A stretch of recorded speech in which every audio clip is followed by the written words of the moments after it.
Uh, okay, yeah, I did it correctly. So, good morning, everybody. Good morning. And yeah, it's one of the earliest streams we ever did. And you better get used to it, because this will happen now once a week. Maybe even twice a week sometimes. Unless I'm on holiday. So, yeah, 8:30 in the morning streams happening. And yeah, we have some WARNO League to cast. So, let's get to it here, as we have Trisco versus Jig here in front of us, and that should be a good game. Trisco on the left side in blue, bringing in Fallschirmjägers with the second Panzer Grenadier on where to go. Whilst Jig is another one who believes in the 27th on this map, and that's an interesting pick. Like 27th, it was a really strong division for a long while on this map. We did see it a lot, but lately it just never really performed. Though this is a different start than usual, as we have Mi-24s in good numbers. We have BTRs coming out, but 3 Mi-24s, 3 Heinz, that is an interesting start for sure. So that will be hot.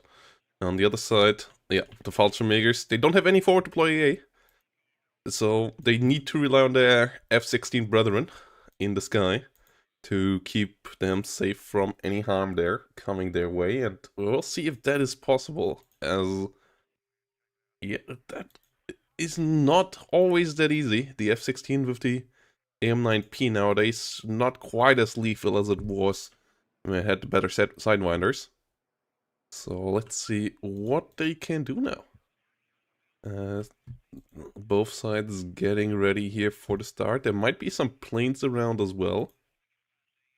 Jig with only a couple of infantry units so far.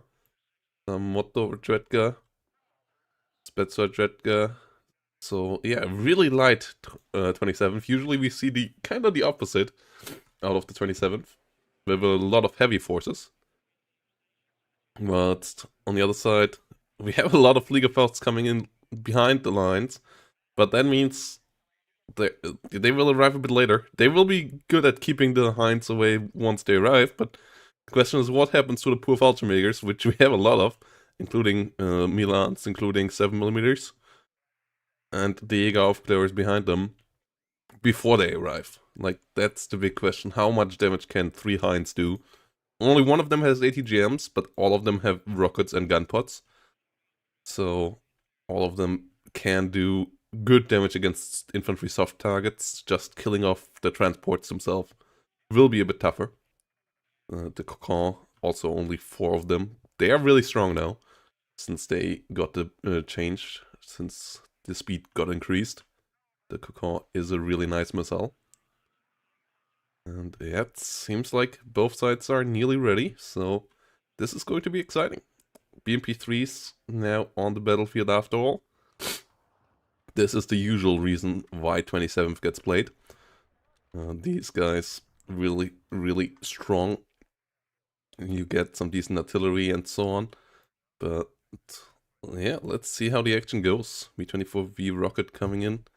On the other side, Fallschirmjägers rolling onto the battlefield as well, and we are into the action.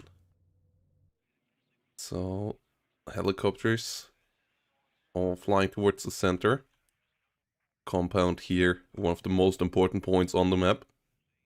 Fallschirmjägers trying to get in there, but they will have to alter their course. MiG-29 as protection here. No F-16 in the sky. Trisco might just take the casualties here, as the Mi-24K gets on target.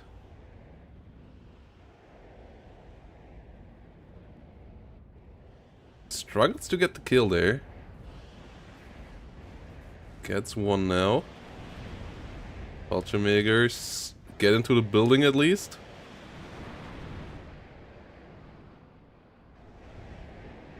Get shredded there.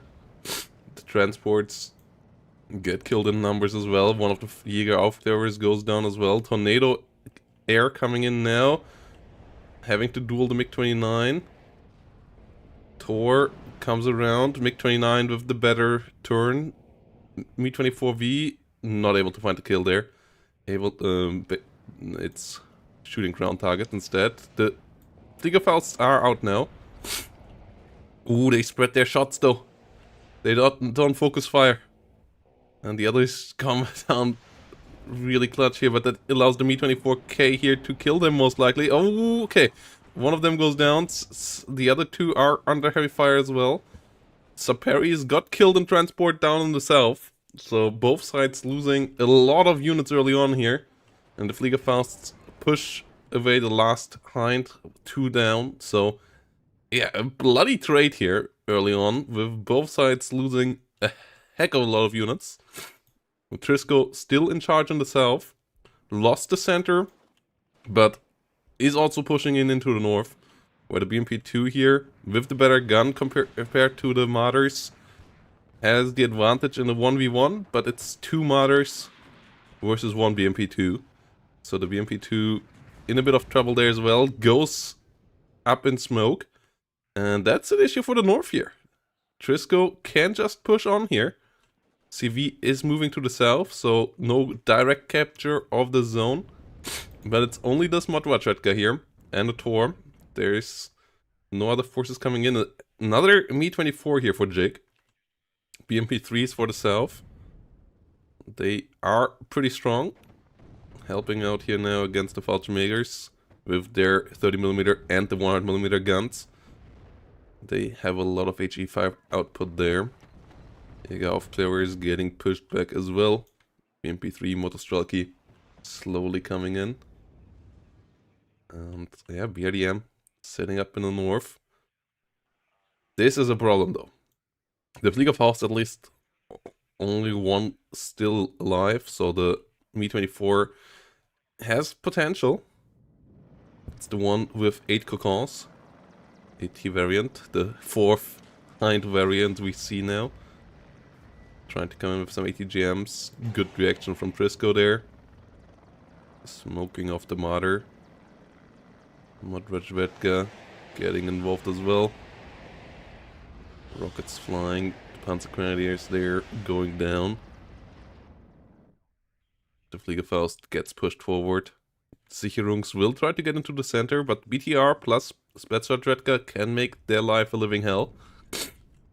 Whilst the BMP-3 goes down in the south. Oh no, it pushed a bit too far forward.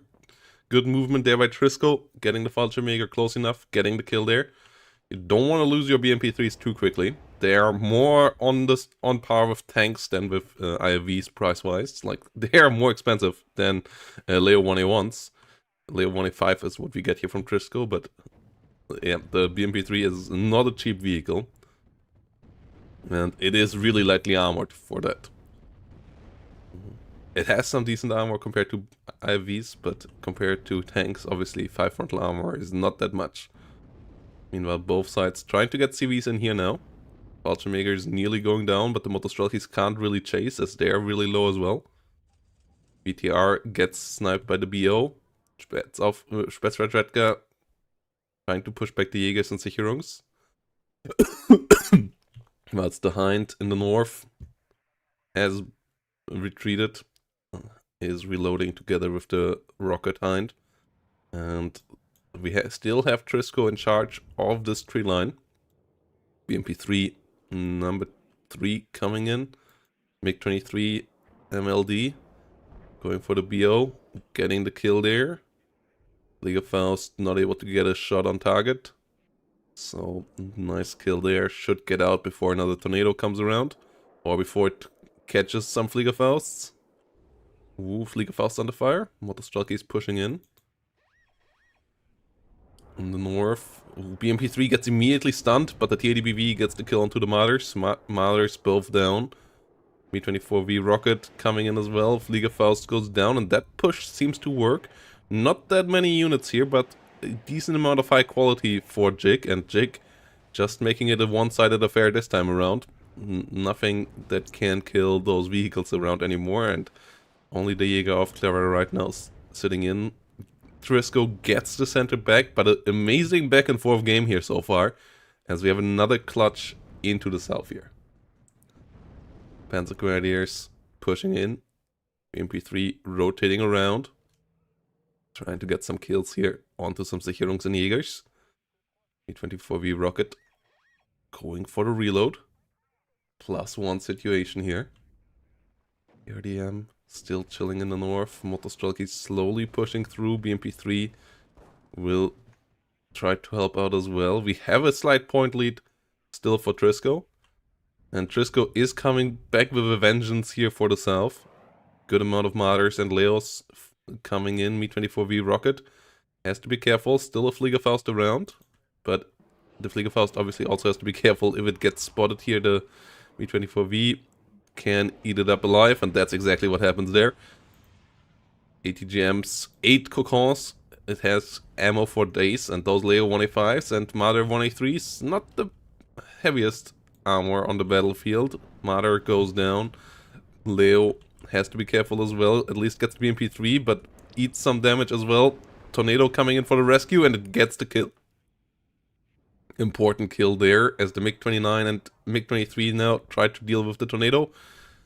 Get the job done, though the MiG-23 MLD goes down, and one of its missiles just goes into the rocket program.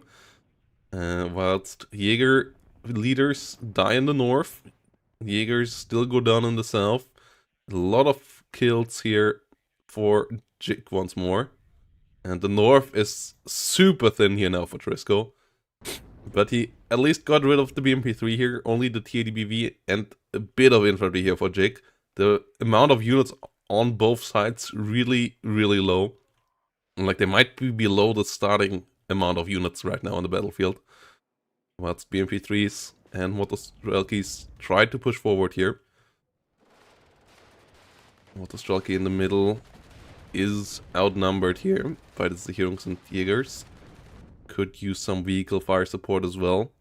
TDBV coming in nicely. Milan 2 trying to push back the BMP3 here. As the Panzer Grenadiers get shot. Second Hind still reloading again in the rear. Recovering from another Fliegerfaust hit. That's the TDBV is moving up north. Jaguars are scary for it. If they can get hits, TDBV is in trouble, so it smokes out for now. Tries to come around again. BMP3 and Motostrelkis going down in the south. The Milan 2 doing its job so far. Getting some hits now though. And ooh, track's broken on the TDBVK. This is a disaster. Jig playing with fire and getting burned. The Jaguars should most likely be able to get the kill there now. TDBV desperately trying to defend itself, but it goes down. And the Jaguars getting the job done. Really frustrating loss there for Jig. And that swings the power balance in the north completely again. It's pretty much on parity again. The BMP3 in the center goes down as well. Su-17 gets killed off. And I would say it's pretty equal in power in the south as well. The Milan 2 goes down, so the BMP3 and TADBV have some room to maneuver again. It's just that Trisco has both zones right now and has infantry and buildings, so Jig has to get in there before Trisco can bring up more reinforcements here. And the pressure for sure is on the player in red. Still able to push forward a bit in the north, wins the infantry fight there. Jaguars don't even have a single MG, can't really help out there. Have to retreat for now, but they did their job. Their job here has been done, as Jig is slowly pushing in the south here. Jäger Panzerfaust under fire. Motostrelkis versus Jägerführer doing a good job. Mehrzweckwaffe getting a kill. Tor not able to get on target. Whilst we have Nova, the Nonnas now coming out. Most likely to help out in the center here. Motrechvetka still pushing on. Motostrelki is going down.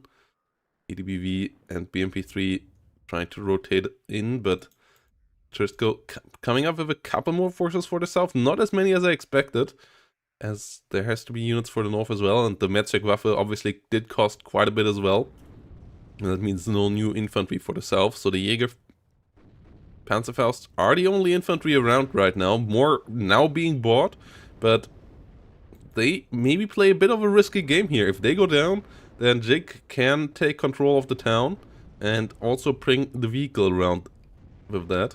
And that might be a problem. BMP3 gets an ATGM out against the Jaguar, outranges it, gets the hit, gets the stun. Jaguar at least able to smoke off, so it won't be hit another time here. Whilst we have more Heinz coming around. Against those though, the amount of AA has increased. Double Eyehawk here on the battlefield as well. But Jig gets the kill onto the infantry. Keeps on pushing up north as well, but we have the 7mm machine guns now in building. Holding the line decently. T80 BVK rotating around. RKHM will try to move in here as well. BO helicopters, good investment in my eyes. Baiting out enemy fighters potentially as well. And trying to get some kill here onto some TDBVs and some BMP3s. Nonna coming in for the center.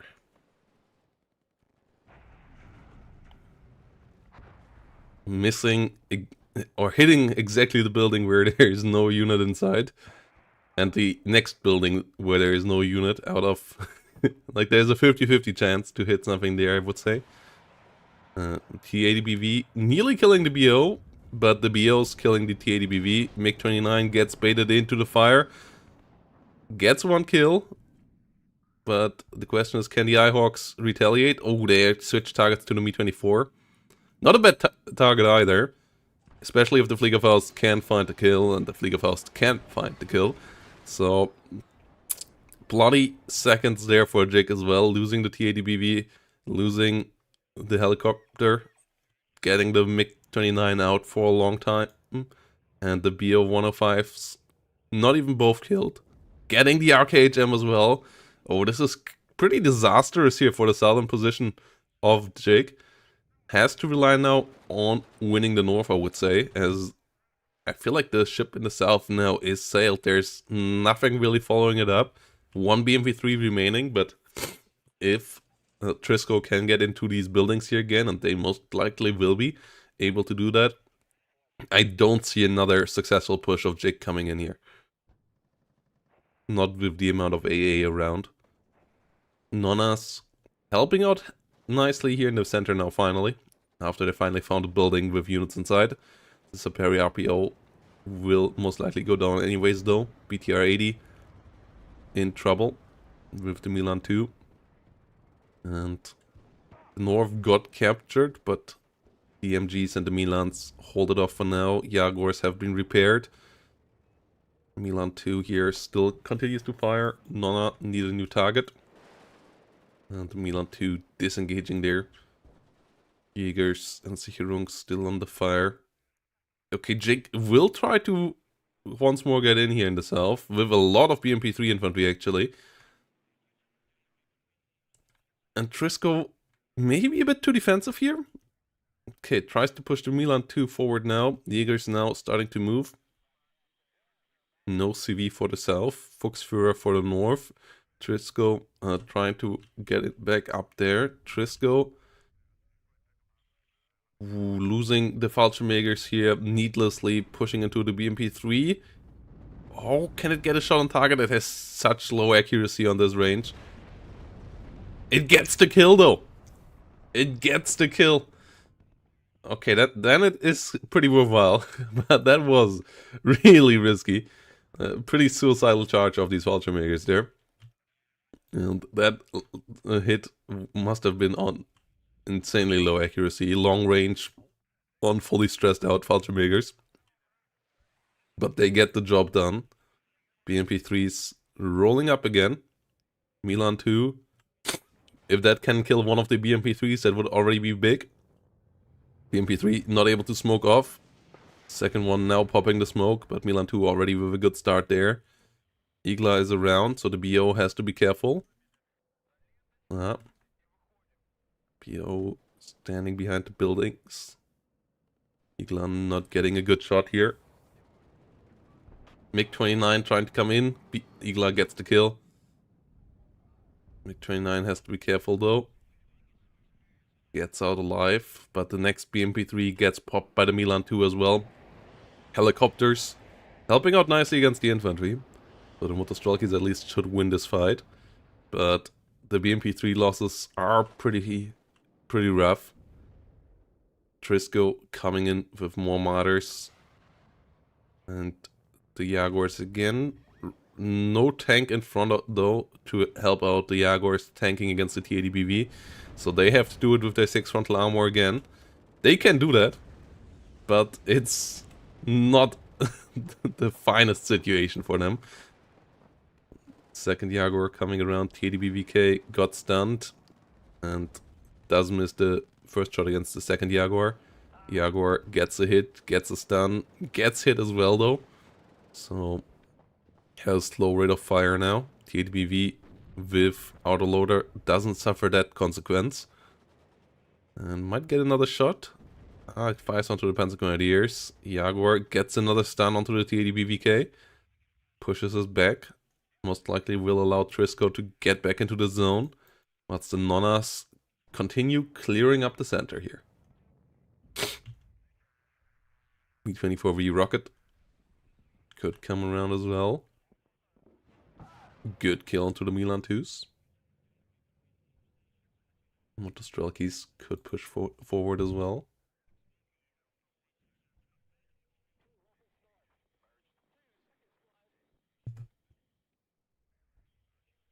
And yeah, we have more Motostrelkis, we have more BMP3s here.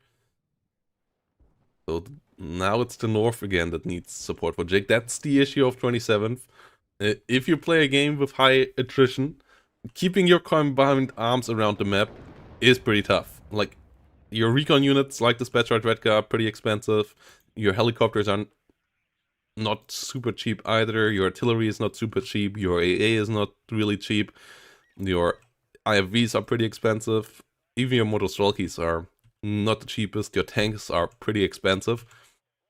So there's nothing that you can just put in there, like on the other side, with Sicherungs and some Leo 1s or so. And that is really the issue of the red side here. They have the slightly higher quality units, but they always have to be careful that those don't get flanked or countered. And another Mi-24V goes down here. The Motostrelkis get the slow push in. We have a leader coming in. Only one Jäger here around right now against 4 Motostrelki squads. So they should get the W here. EMP3 slowly pushing forward. Alchemega on the sides. At least protect the southern zone decently right now. Faust here on a nice angle as well. Whilst the BMP3 in the north trying to get some damage in. But with 2 Leo 185s around. Oh, it's a BMP2 now. Okay, yeah, we get some cheaper IVs, though they are still not really that cheap. F4Fs and tornado clusters coming around as well to help out in the south. BMP3 here going down. Oh! Surviving with a 1 hit point. Really lucky boy. That's northern reinforcements coming in for Jig, most likely just in time. Getting back in here for Jig will be tough. +2 once more for Trisco here. The Uat Saperi coming in nicely. We'll get into the building. And we'll get the capture here. We'll stop the tick as the Volksführer has to retreat. BMP3 helping out nicely here against the Sicherungs, doing a lot of damage with autocannon plus big gun and range. And these are a lot of reinforcements now for the north. Decent amount of AA there now coming around as well. So I don't believe Trisco will be able to push through here. But Trisco is in the point lead anyways, so pushes have to come out of Jig. Leo 185s coming up. Sicherungs here still under attack. Conquerors. Killing off some Jaguars would be nice. They are the biggest threat for your TADBVs right now. No big Leo 2s on the battlefield, only Leo 185s. Trisco's units here coming in. Fallschirmjäger Aufklärer getting caught. The Panzermörser trying to do some HE damage here.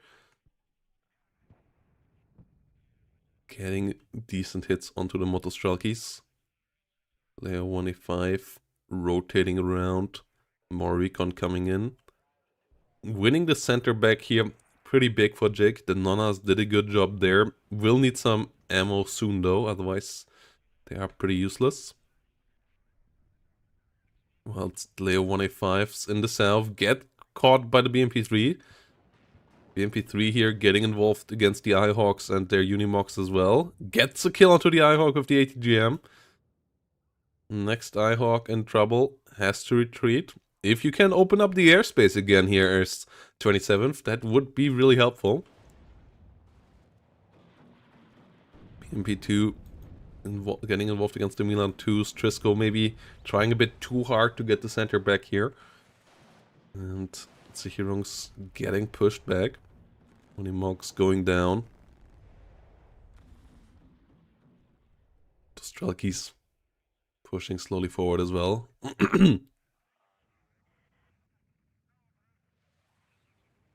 Liga Faust getting involved here. BMP-2 trying to hit. Good smoke off there. But we have more Urals coming up. ADBV rotating around. Layer 185 getting hit. BRDM getting sniped. There's the BMP-2 coming around from the side. Getting some nice kills. Jaguars trying to push forward. Doing a good job against the Sicherungs. Both BMP-2s though going down. ADBV is getting involved once more.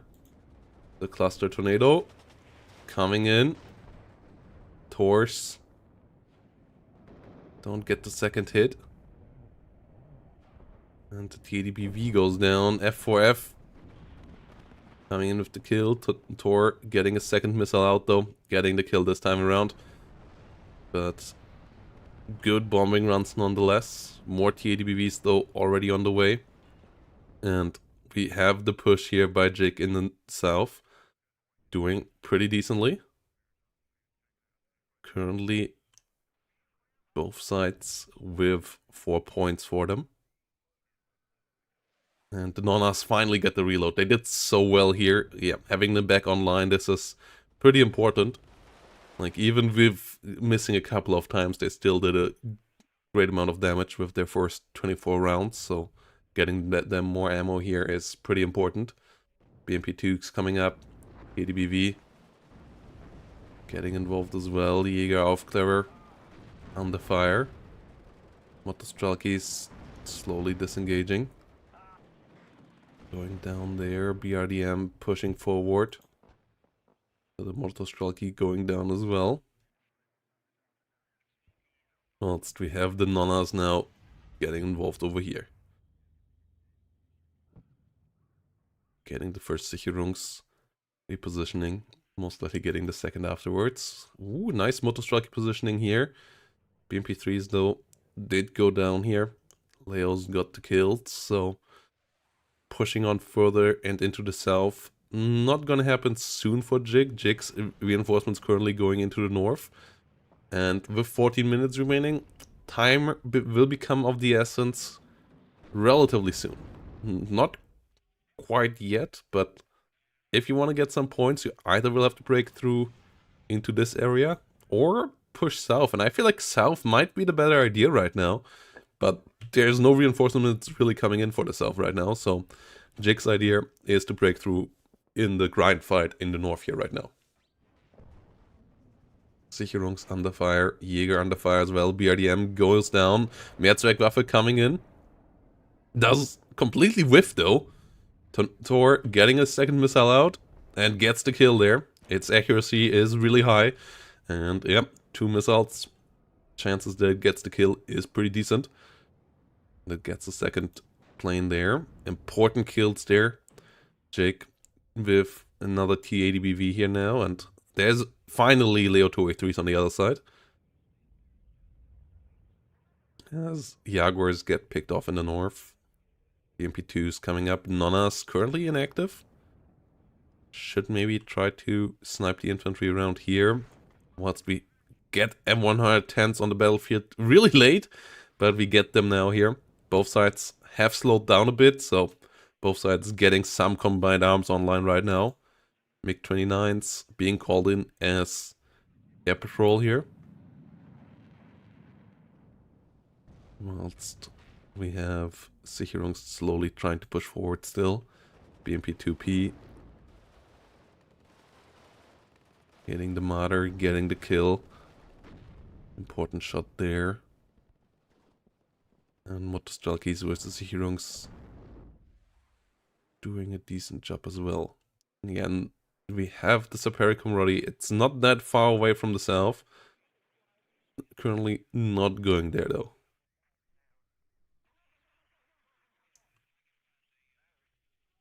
Motostrelki BMP2 looking southward, coming in. Milan 2, that would be a nice kill. Gets the kill. Conqueror's coming online. Nice flanking here with some spotting for Trisco, but no AT jams on that flank. The Jaguar is still in a decent spot though. 2 Leo 2A3s. And now the M110s getting involved against the infantry on the other side. Getting some nice shots there, getting some nice kills. Nonas on the other side though. Not too shabby either. We'll get this Jaeger most likely in transport. Trisco not getting these guys unloaded. Quite the mistake there. TADBV together with the BMP2s should be able to deal with the Leo 2A3. Yes, Leo 2A3 goes down as well. And that leaves only one Leo and one Jaguar SAT here right now. And that's not a lot. If the Leo gets overwhelmed as well, and 3 TADBVs and 2 BMP2s absolutely can do that, then I feel like Jig is in a fantastic spot to just push through in the north here after all, winning the grind fight. Motostrelki is getting the W. This Motostrelki spot in a position where it can kill off reinforcements is nice as well, stopping any flanking attempts here into the south. BMP2s slowly pushing forward here. There is no ATGM in this sector of the map either. M110 trying to do counter battery. Did get some damage on through the Nonas, but won't get the kill. More BMP2s coming up. Another TADBV coming up. And on the other side we see Lars. Okay. But they don't really get on target. Finally another Leo 2A3. I feel like tanks is exactly what you need here right now. As the Motostrelkis tried to push forward. Leo 2A3 did rotate around. Motostrelki is not really supported enough to do this push right now. TDBV getting involved against the 7mm MG gun there. Leo 2A3 has to be careful with the BMP2s and 2 more TADBVs ready to pounce on it. It might get into trouble there. Yeah, gets stunned down. Can't disengage. Nona's on target there as well. And that is a big issue for Leo 2A3. It's not smoking off. Why did it not smoke off there? Ooh, Trisco losing another really important tank there. Only has ATGMs now, but that's not a lot. Meanwhile, the MGs down here went down as well. Motostrelkis did fantastic there. Pushing back a good couple of units here as well. And allowing the other Motostrelkis to actually get in there. BMP2 getting involved against the Marder. We have a Milan 2 here as well though. So yeah, right decision from Jake to smoke off. Saperi camaraderie will try to move around. More BMP2s coming in for the south as well. SU-17AT could get involved here as well. And the north is pushable now. 9 minutes remaining. But Jake is getting things in the right direction now. SU-17 gets a kill onto Leo. Ihawk, the remaining Ihawk still finds a hit though. Finds the kill. 2 missiles, 2 hits there. Unfortunate times for Jig. Whilst the Ihawk though now is the hunted itself. Being spotted here by the Conquerors. BMP2s do miss. So the Eyehawk does survive for now, but the TADBV is now coming in for the north. Question is, can the Jaguars do their job? Conquerors do spot it. Get involved as well. TADBV does dodge it. Jaguar number 1 goes down. Conquerors do one-shot it with 20 penetration. BMP2s and infantry coming in here in the south. Marder shouldn't survive that. The Leo 185 went down as well, so it's only this Milan 2, which gets the kill onto the first BMP2 though. Second BMP2 has to be careful as well. But the Saperi Camaraderie most likely will make it in here, and with that, make it a tick. BMP2 pushing forward. Fuchsführer does survive. That's important. That unit could come in here or into the south again. Getting a kill there would have been nice. Whilst we have the big tank push here now. More Jaguars going down in the north. Conquerors there finding the hits. TADBV trying to get on target as well. Finds the hit as well. Jaguar heavily stunned down. And all the infantry units over here are in trouble now as well. Jaguar gets killed. Tornado cluster might find a hit. As the TADBVs just take the frontal damage now. One of them going down together with the cluster. Decent amount of firepower here now. Not enough infantry right now for Jig though. But with all the 50 cults around, the Jäger still don't have a pleasant time. The Jäger Aufklärer misses its potential side shot there against the TADBV. As the TADBV gets into the zone, and that will be a +4, and that will be enough for Jake to win this game here in the last couple of minutes. BMP2 still getting on target. So Driscoll needs to get in somewhere. We have the Fuchsführer. We have still one Leo 2A3 here. We still have some infantry in this forest. M110s getting on target against the TADBV or so would be helpful. Maybe opening up the south here to get a leader in there as well could be an option. 300 points to go. TADBV gets heavily stunned. The others heavily damaged, pushed back here. Fuchsführer will get in. Martyrs continue their long-range shots here. Won't deal much damage. Well, will help out with the stun, and that might allow the Leo 2A3 to finish off the TADBV there. Leo 2 starting to get involved. +3 situation. Oh, it gets side-shotted from the Conquerors though. And with only 6 side armor, it gets one-shot killed there by a 20 pen. Oh, this is disaster for Trisco. Especially as the Fuchsführungs is under fire by the Nonnas as well already. Oh no. Oh, absolute disaster for Trisco. The M110's not finding the kill against the TADBVK. Trisco in a world of pain right now. Has a Leo 2A3 leader coming up. Has another Fuchsführungs.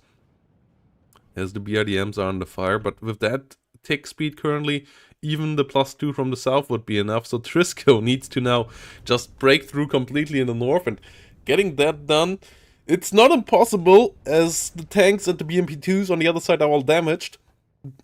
But it won't be easy at all, especially with this many Motostrelkis coming in, though they are maybe a bit too overeager here right now. They might run into the Panzergrenadiers if they don't unload early enough. They keep on moving. First one gets killed, the other one get out alive though. BMP2 under heavy fire there. They are still out in the open here, the Motostrelkis, so they take a decent amount of damage before getting anywhere. But they are just here to buy time as Trisco needs to get more points on the board. Needs to get somewhere. BO helicopter coming around. Oh no! Incendiary engine. Ooh. Nearly getting one-shotted by a TADBV there. TADBV gets killed off. The next TADBV goes down.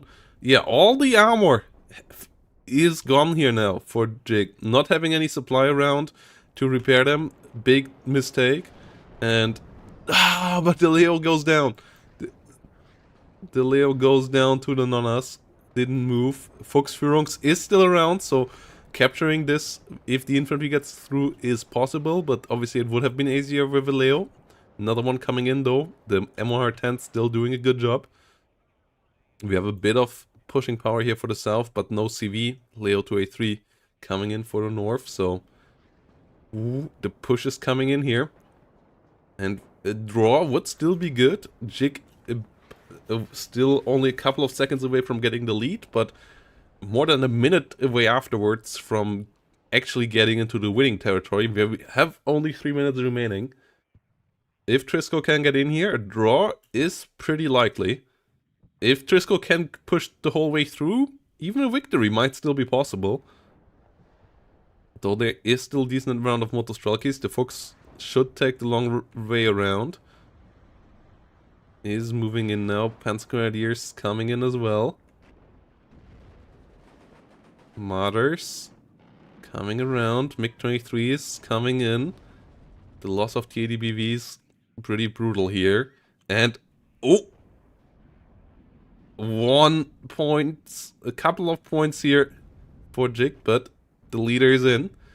And these leaders here of Jig not living a healthy life. Fuchsführungs maybe could just already go on the way. Oh, good usage of the MiG-29s there. So Perry Conrody tries to get in there. Desperately will try to keep the tick up. But it's only a +1. With a +1, I think it would be barely enough from here on out. But it would have to be constant from here on out. It's only 40 points per minute. We now have 2 minutes remaining. And Leo 185. 2A3 coming around. RKHM will go down here in a second as well. Leo 2A3 leader on the way to the battlefield as well. As this does collapse here in a second again, and that means a draw. Leo 2A3 getting the kill.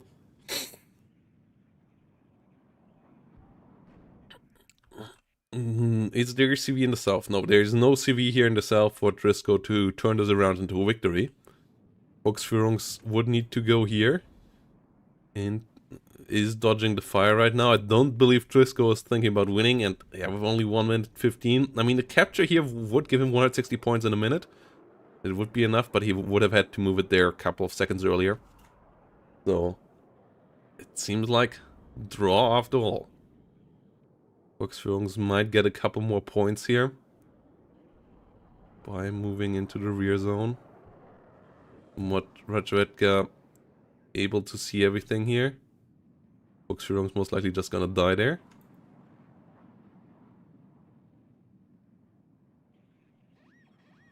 Get the neutralize. Get the +2. Get the take up here. We might even have point parity here. No, it actually will be Trisco with a couple more points than Jig in the end. But it is a draw nonetheless. With the rule set. That is a wild game from the get-go. Crazy aggressive opener on both sides. Crazy grind non-stop. Fantastic game out of these two. Martyrs slowly pushing south. Nonas, yeah, the red side completely collapsing here in the end. Not having enough supplies. Jig's issue. A couple of times where there were units that with a couple more supply trucks could have kept alive for a bit longer. But in the end, yeah, we have the draw at hand. With Trisco getting slightly more points again. The in-game rules say it has to be within 100 points difference. Or like outside of 100 points, not be a draw. Or if somebody reaches 2000, they have won as well. But yeah, Trisco not able to do that. But able to claw it back in here. It looked really over for a while there. But they got back in. And they got the W. Though losing the south was down to not being quite aggressive enough at a couple of points. So yeah, both sides there with some solid back and forth. The fight for the middle constantly under high pressure as well. And yeah, a lot of kills for the Nonas. The Nonas absolute MVPs here on the red side. Cleaning out a lot of infantry. And that Motostrelki in the south also saving lives. Yeah, it's 100 points or 5%, whatever is higher. But with 2000 points to victory, the 5% in 1v1 never can be higher than 100 points. Like 100 points is the minimum, but it's always what applies in 1v1. And yep, with that said, let's move on to the next game of this series, as these two seem to be hot here. These two seem to be really, really hot.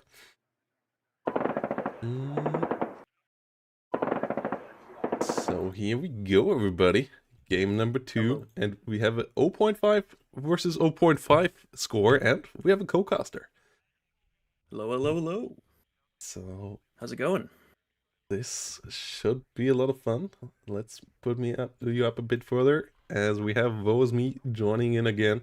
And yeah, this was a pretty intense game number 1. So whoever wins this map wins the series, making the map even more important. And it's a hot matchup here. My favorite division currently versus some East Germans. What do you think about this matchup for 5th plane day? It's tough. I would say it's tough because obviously your biggest threat is that 5e, the Serblinde, the RC cars. They race all over the map. But you're running into these Fallschirmjäger Metis squads that zone out RC cars really well, because RC cars get one shot by Metis, I think, still.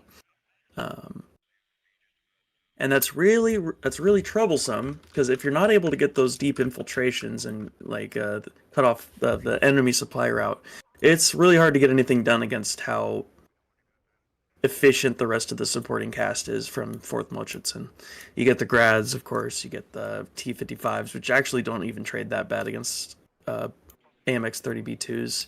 You get really cheap and efficient helicopters and planes. It's just not very fun. Yeah, you kind of have to get your MX-30 plop together and keep it together, and that's not that easy. Only 9 frontal armor on these bad boys, so they take damage from everything that can shoot at them. T-55 AM2s don't even trade that bad against them, and they trade bad against everything. Yeah, they have good range, and they have a mediocre gun, but they have a better stabilizer. Yeah. And the AM2B has a annoying ATGM that hurts you pretty badly as well. So all of that is quite risky. But you have decent infantry yourself for tank division. And you have the mobility. So the question is, what can the mobility achieve here? But we see that Trisco is just out for blood here. We have a lot of airborne coming in, including the unit that Trisco loves more than everybody else, I think.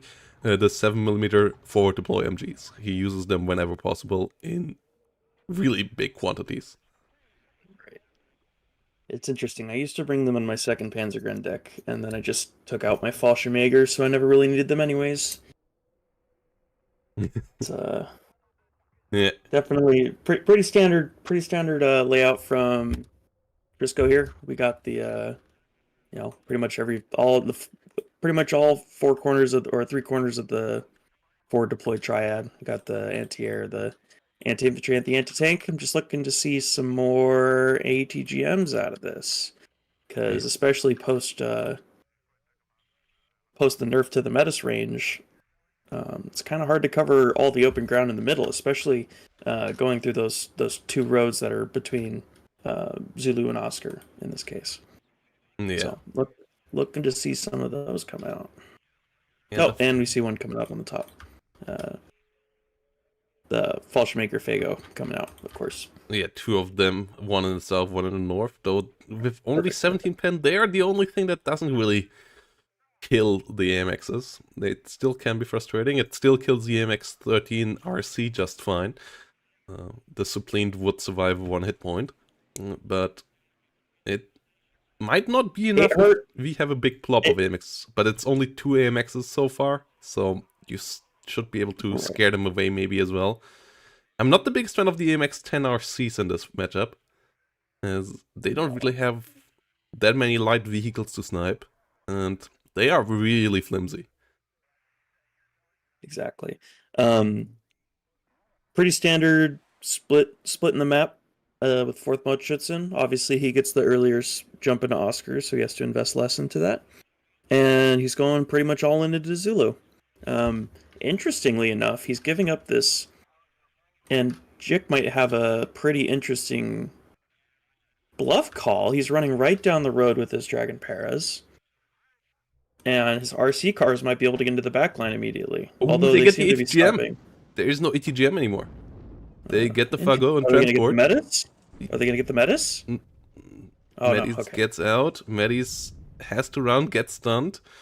Takes decent damage as well, at least. And yeah, Yeah, the units of Jake could just run past and cut off the whole zone completely. Cut it off from yeah. reinforcements and then... Keep running those AMX 10s. They don't need to sit there. You could take the back zone at this point. Yeah, infantry goes in still into the town fight, but you could just take the back zone and then AMX out over. one the whole town. Ooh, MiG-23s. One goes down immediately to the Rolands. Roland's coming in for the second one as well. Get a hit, so those will be out for a while. And yeah, the south is contained. And yeah, Jig could just run past all of this. And that's exactly what Jig does right now. Wheeler 850 cults rolling past. And we don't see any counters to this. Look, he spent a whole tick on those planes, and suddenly he has no counter to these AMX 10s. And suddenly they could just set up on the respawn road and and there come the T-55s. Penning T-55s. But I don't know, this seems pretty rough. Yeah, and those are the normal T-55s. Those are the ones Right, that those are not even the AMs, so you could kite them with the French having way faster tanks. And yeah, the uptick from all the transports being sold in a second will give Trisco another slight boost to income that can be used. But currently the AMX-30s also just run through the infantry in the north and just chew it up with autocannons. That's not the start that Trisco planned for. Jig with a solid play around this here right now. The French have a very interesting tactic on this map, and maybe this map especially among other maps, is that players tend to not put as much screen out as they usually do on other maps. So you can just run up roads sometimes and get into their backline for free. I have a propensity for doing it with 11E recently, but you could definitely do it with 5E as well. Although a little less good because the Tarasques aren't forward deploy, but still. Yeah, we have 3 more AMX-30s coming in. We have a couple of reservists rolling in as well. The AMX-10RC still here. They are all down. damaged, but if the T-55s come in alone, they might not even be able to spot them, and then the AMX-10RCs can do really bad harm to them as well. And yeah, now we see Trisco coming in with a lot of units here to try to take Lima, but can Jig stop that from happening? Ah, the MX-10 goes a bit too far. Gets a kill though. Smokes off afterwards. AMX-30 rotating around. Running into it. It will be below minimum range when it gets out here, or it will just get immediately shut down anyway. Like either way, the Conquerors can't really do anything here, and just get smoked. The MP1s shooting on the move. MX-10. None of these units have stabilizers, by the way. Firing on the move as well. MX-10 coming around from the side, getting a kill there. Good smoke. MX-30B. These Mudschützen are already out. This is bad. This is really bad for Jik. He needed to get them to cross in the open, but they're already in the buildings. He really does. He's got Hawks on the way. He's really no infantry to secure this back point. It looks pretty bad. Well, he gets to kill on all the units, on all the vehicles though, and that might allow him to mop up the forward units with his AMX-30s as well. Loses the B2 to the last T-55. If he would have gotten the kill there, that would have been big. AMX-10 goes down to the Mudschützen. AMX-10 goes down to the SPW-40P2. It goes down to the KPVT. Oh, and no, the Medis get killed onto the next AMX-30 as well. It all looked so promising. And it all goes down here right now. Brings him AMX-10 HOTS. That's not the unit that you need right now. You don't need... Commando spam coming in. I don't know if they're going to be here in time. Notably, Trisco does not have any AA. well, we have a couple of Strellas, but yeah, they are pretty far away, so Right. the commandos could make it in time, but more BMP-1s coming in here already. And yeah, the HOTS, I think, are the biggest misinvestment here right now, as you don't need high-hitting AP power, you need something that can chew up infantry. More AMX-30Bs would have been a good investment. More infantry would have been good. An AMX of 1 that just can snipe infantry position after infantry position, but... Grenadier Voltigeurs do Notably, if miss. Chick, notably if Chick pivots to take this zone, he takes it easily because he's got this 6 squads to what, 2 fighting squads? No, just 1 fighting squad. But I think he's committed on taking this back point at this point. I think it's well, we'll see what happens. Commandos trying to come in here. The Strellas got some shots on targets against the Super Pumas, though. Barely missed the second one. The Super Puma's going right over all the small arms fire. The MF gets one of them. Oh, they're going way too close. Oh, 2 of them down. Third one on the fire. The MiG-23 goes down. BMP goes down. The HOTS go down as well. And we have a surrender. Maybe a bit preemptively here, but Trisco gets the W here. Jig tapping out. Was up in KD. I think there was still a fight to fight there, as the town was nearly cleared in the rear, but Jake sees otherwise and does tap out. Might have been a disconnect, though usually would say that in the top 10. Right. So Trisco getting the W here, as Jake gets a bit frustrated there and rage quits against the forward deploy of the enemy. Yeah, just a bit rough. A very winnable, or at least drawable game there. It definitely, I don't think, warranted a surrender. But then again, I've been there too. Yeah, we all sometimes did those tap outs. Sometimes you just don't want to play anymore. Yeah, and also sometimes it just feels like you get beaten even though you get the kills on the side. But yeah, Fourth did a decent job here, and yeah, the commandos there losing all of those. That's just a absolute horror to look at when you're trying to rescue a situation with them, and that most likely has pushed him over. But in the end, Jig still was ahead in kills here. Still, I think could have played it with some decent air support. Got a good kill on the enemy air. Had good artillery that could still have come up, but tapped out here. Thinking about all the stuff that Fourth Moschützen died there, and it still was only 0.91. It's it tells a very good story about how much more efficient Fourth Mode is in that kind of situation. Yep, and that means Trisco wins it all, because with the draw on the first one, that's 3-1 points in the end. And that means Trisco really with the important victory here for the group stage. Yes, and yeah, Jake with a bit of trouble here now, trying to stay alive in that group. And yep, that brings us to another game in Division 2. Short break, guys, then we will be back with more Div 2 action.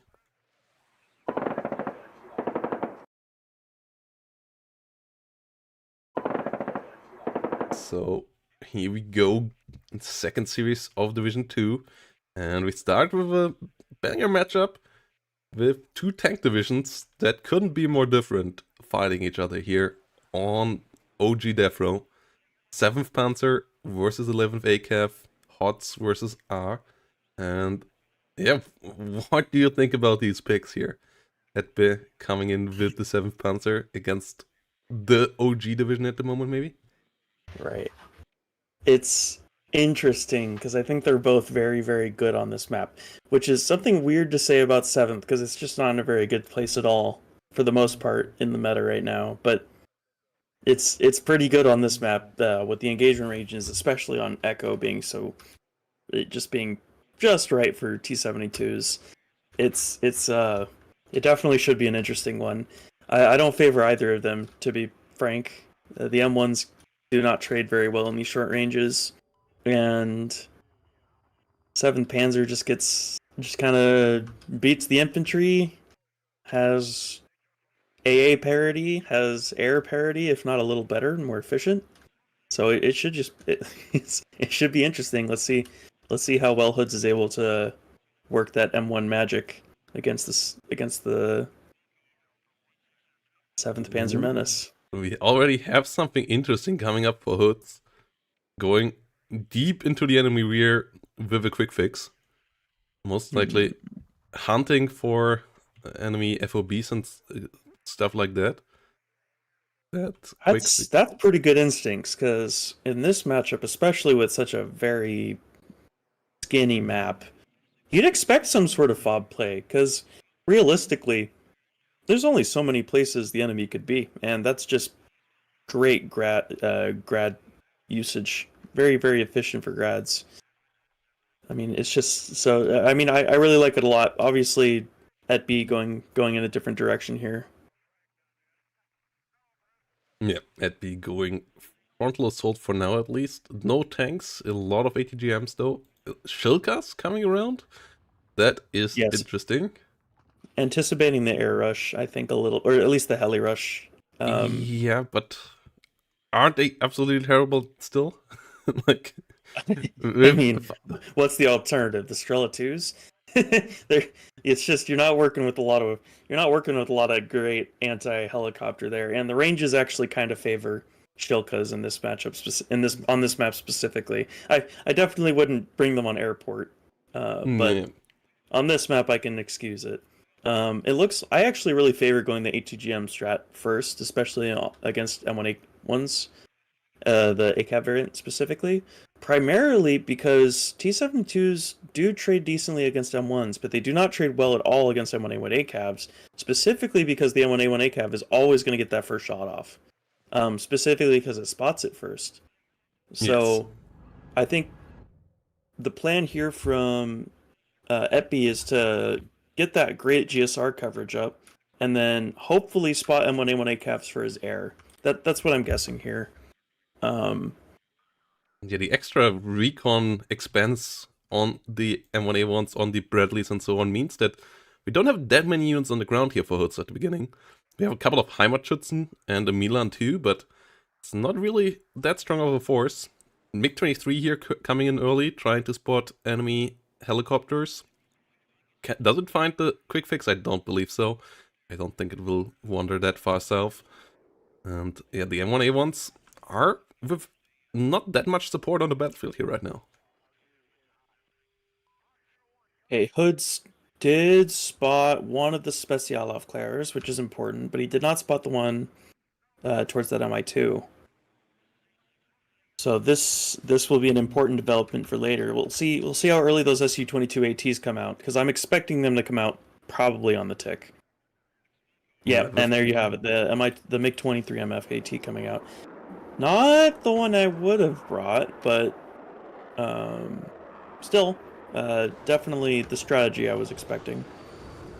ATGM coming in does miss, And as misses the both. MiG-23 is not the most accurate plane in the world, but you have to try. I'm And wondering if we're gonna see the Su-22 come out at all, because the Su-22 is much more efficient at that kind of thing. It gets the KH-29, I believe, over the KH-23, and so this should be interesting. yeah, we get the kill on 3F-16, so air dominance currently in the hands of at B here. M3A1 Bradley pushed back. And getting a tick. We have the tick as well, yeah. The SPW could even come to the south, and the M1A1 here already getting stunned down by Conkers. Didn't spot them. Position. The Schützenführer coming in, which means it's going to be a +4 until that. Oh, he hasn't even bought one. No, the M2 Bradley's coming over, so it's going to be +2 for about, or +4 for a little bit. Yeah, the Bradley leader in the north not able to get in. Conkers keeping it out. Both the SPW one and the ground-based one. Heimatschützen under fire. And yeah, there's just not that much on the ground yet for Hoods. Losing the F-16 there, pretty expensive as well. Has to invest into AA now, into iHawks. And that's meaning that there's just not that much to push this +4.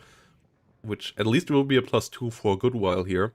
For at B early on here.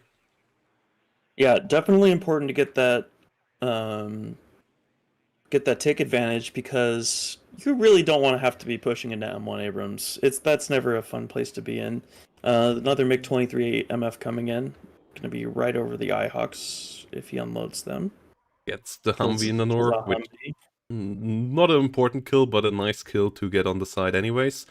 Importantly, these MiG-23s are double up vetted, which is interesting. It puts it from 35% accuracy to all the way up to 41. Gets the kill on the Bradley. That is a big one. That's a huge kill. I still would have preferred to the ACAV. I don't think it was spotted, but that's a huge kill nonetheless. That's gonna put even more game pressure on Hoods to get some M1s up, start to make some moves. Yeah, I like the investment of Hoods into the M109, as he has spotted a couple of Conquerors teams on the ground, and getting rid of them is pretty key here to get your M1A1s moving forward. I like the Cav investment too, as they're your only cheap unit that has a lot of armor, and you want to get them to soak up some ATGMs as well. Conqueror's under fire. Doesn't get the kill there. M109 firing the first salvo from too far away. So close. Oh, I just still gets it. The dispersion being a good factor here. It's actually one of the reasons the 2S3M1, the 27 Sakatsuya, the guided shell one, I don't think it's very good, because as soon as you start moving the unit, suddenly it's not hitting it anymore.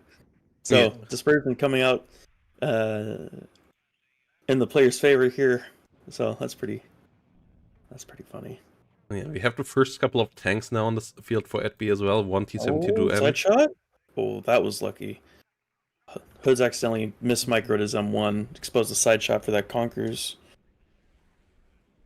Tivat pushing back the recon heli, running into ATGM fire though. T-55 and the M1A1 dueling in the north. Obviously not that healthy for a T-55A. But we have the first T-72s on the battlefield. Two more. Finally, that scout is spotted.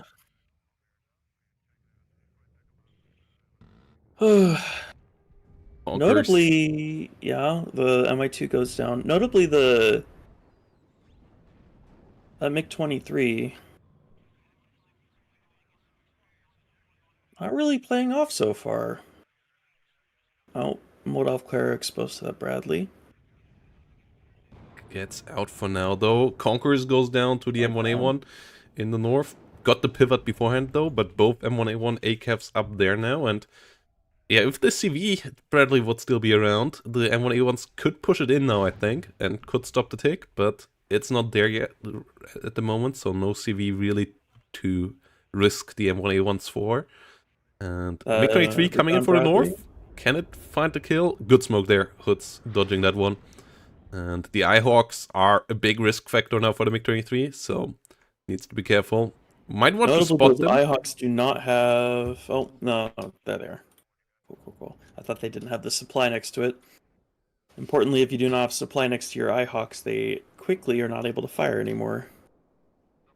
And your MiG-23 trying to get the kill onto the Bradley again, but Bradley kills the unit before the MiG-23 is close enough, and it eats an IHawk shot. We have a Guadstiga and two more Guadstigas on the battlefield, so that could help out dealing with the IHawks in the future. Hoods, knowing that, loads the IHawks back in, moves them. That's how you want to micro them in a game like this, where your IHawks are your lifeline. And at the same time, M109 doing good damage against EDB's Modschützen Führer in the south. That would stop the tick, so getting that killed would be really nice. It does just stop short of that, though. Imperfect. The scout's going down. The scout is such a danger for EDB here, and he might even lose. He might even lose the Conquerors. Nope, barely survives that.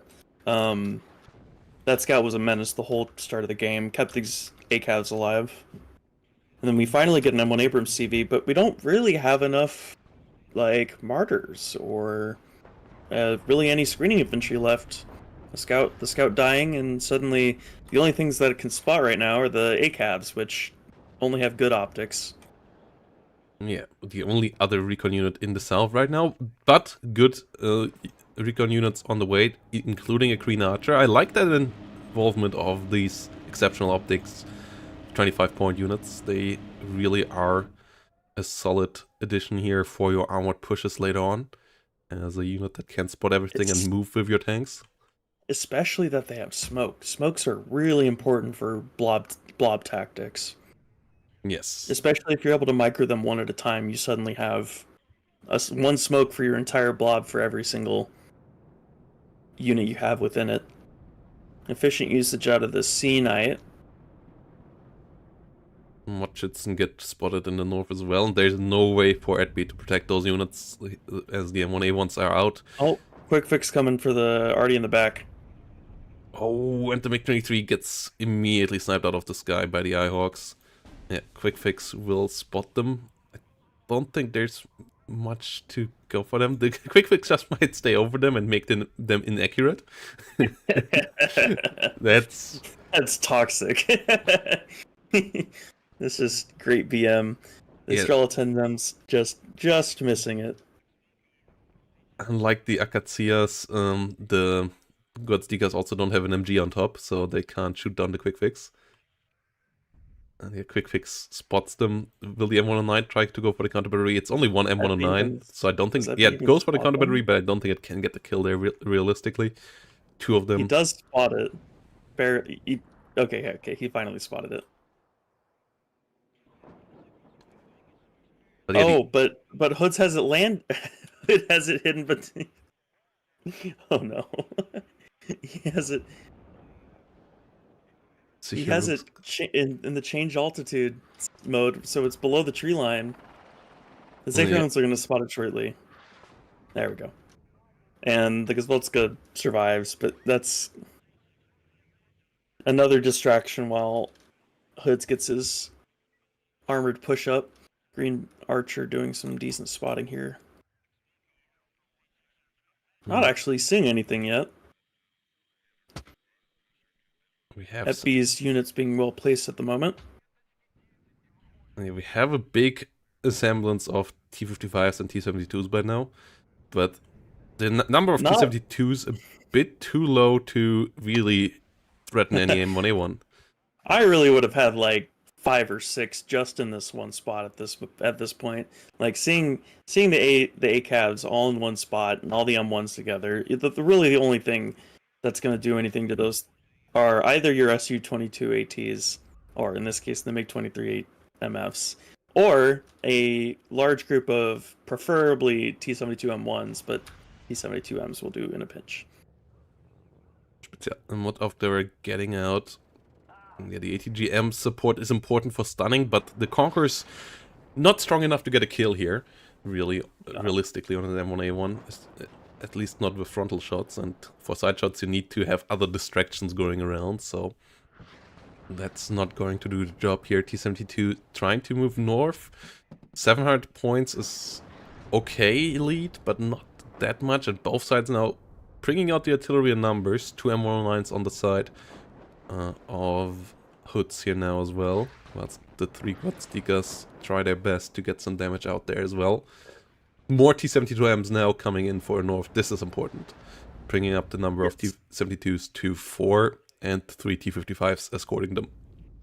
Precisely what I meant. In the numbers that you can pull these T-72s out, it's just impossible for him at being, or Hoods in this case, to trade efficiently with them. It's especially if you can keep them spotted.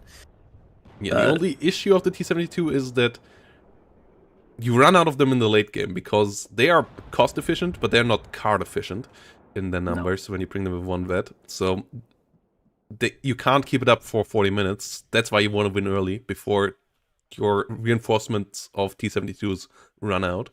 And that's why. What do you mean, Protoss? I bring 15 of them. Yeah, versus 16 M1A1s on the other side, most likely. Exactly. It's yeah, some decent fire support coming up from these Gvatskas. It's an interesting comparison trading between these the Akatsiya damage and the Gvatskas aim time. So we have the Su-22 seed coming out, but we don't have anything else coming with it. And it eats the missile on the way out, as it doesn't even get in range for its seed missile, as the seed missile has lower range on that plane than the Eyehawk. So the Ihawk gets a free shot anyways and gets a hit. So the SU-22 will be back in 8 minutes time. Right. Seed is not a plane. Seed is a mission. So you need to have a comprehensive strike package whenever you try to do something like that, and otherwise you're just going to be losing planes. Oh, finally! Oh, good old max range dispersion going on against the Ihawks in the back line right now. Yeah. Let's see if luck is on Hood's side here. Oh, yep, looks like it. Seems like it. Good. The Chinook notably doesn't even go down, which does not even have to eat that many shots. Ooh, we get this interesting Abrams versus T-72 fight on that southern side. We get it in the north as well, though, but there the Bradleys with the TOW2s absolutely massacre them. Two T-72s going down in the north. The south doesn't get an Abrams either, and that is really bad news. Losing two T-72s without taking out its single important unit on the other side. Yeah, no good recon here in the north. Another T-55 going down as well. That recon Bradley on the side, just doing amazing work here for Hoods, and this puts a lot of pressure. Guatstika coming in for the artillery fire still, but yeah, that Bradley on the side. This is why the Americans are so scary. Yeah, absolutely. They just have such good tools at every level, really. The M1A1A calves are good, but it's just they get all the fun tools of the best. They get the best of both American divisions. Obviously, they don't get the Apaches, but they still get the Sea Knights, which are incredibly efficient as well.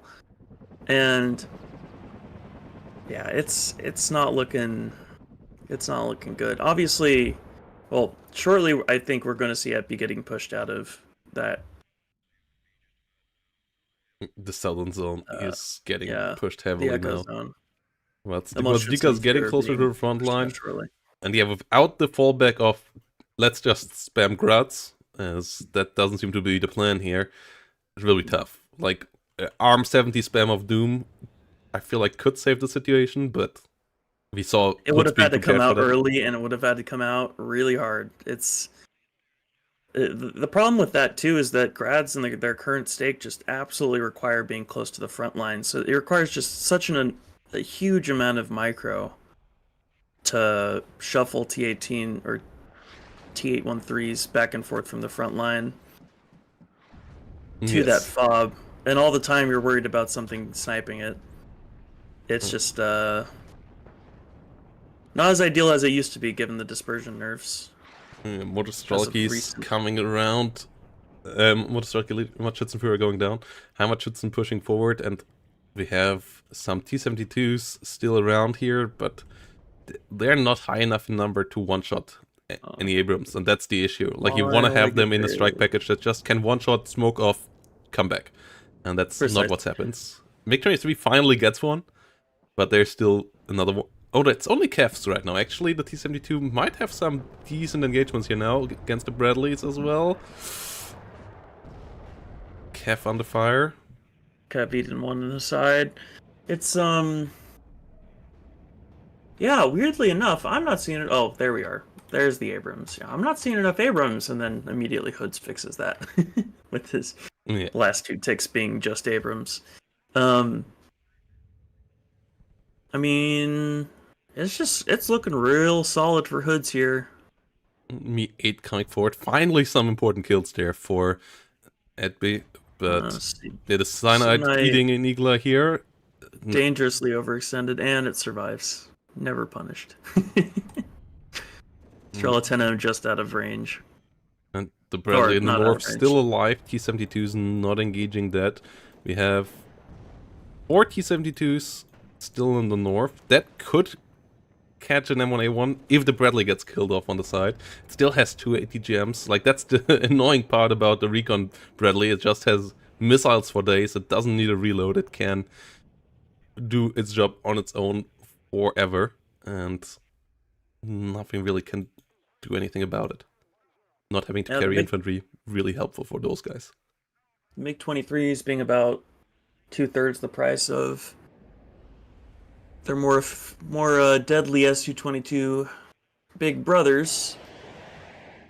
I've only gotten what one M1 kill so far. Yeah, And they one killed M1 kill, one they killed Bradley the recon M2 the kill. M2 CD Bradley, which was a really big deal. And I killed a Jeep. Yeah. The good thing about the MiG-23 is that they stay a bit further away from the enemy, so For sure. you don't have to worry about seed as much with them.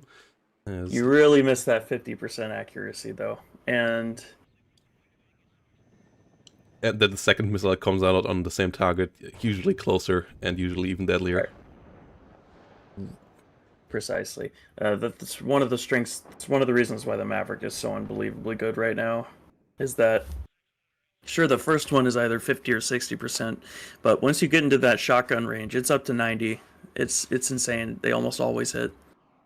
Yeah, more T-72s coming in for the south. I feel like ETB is splitting up the T-72s too much, though.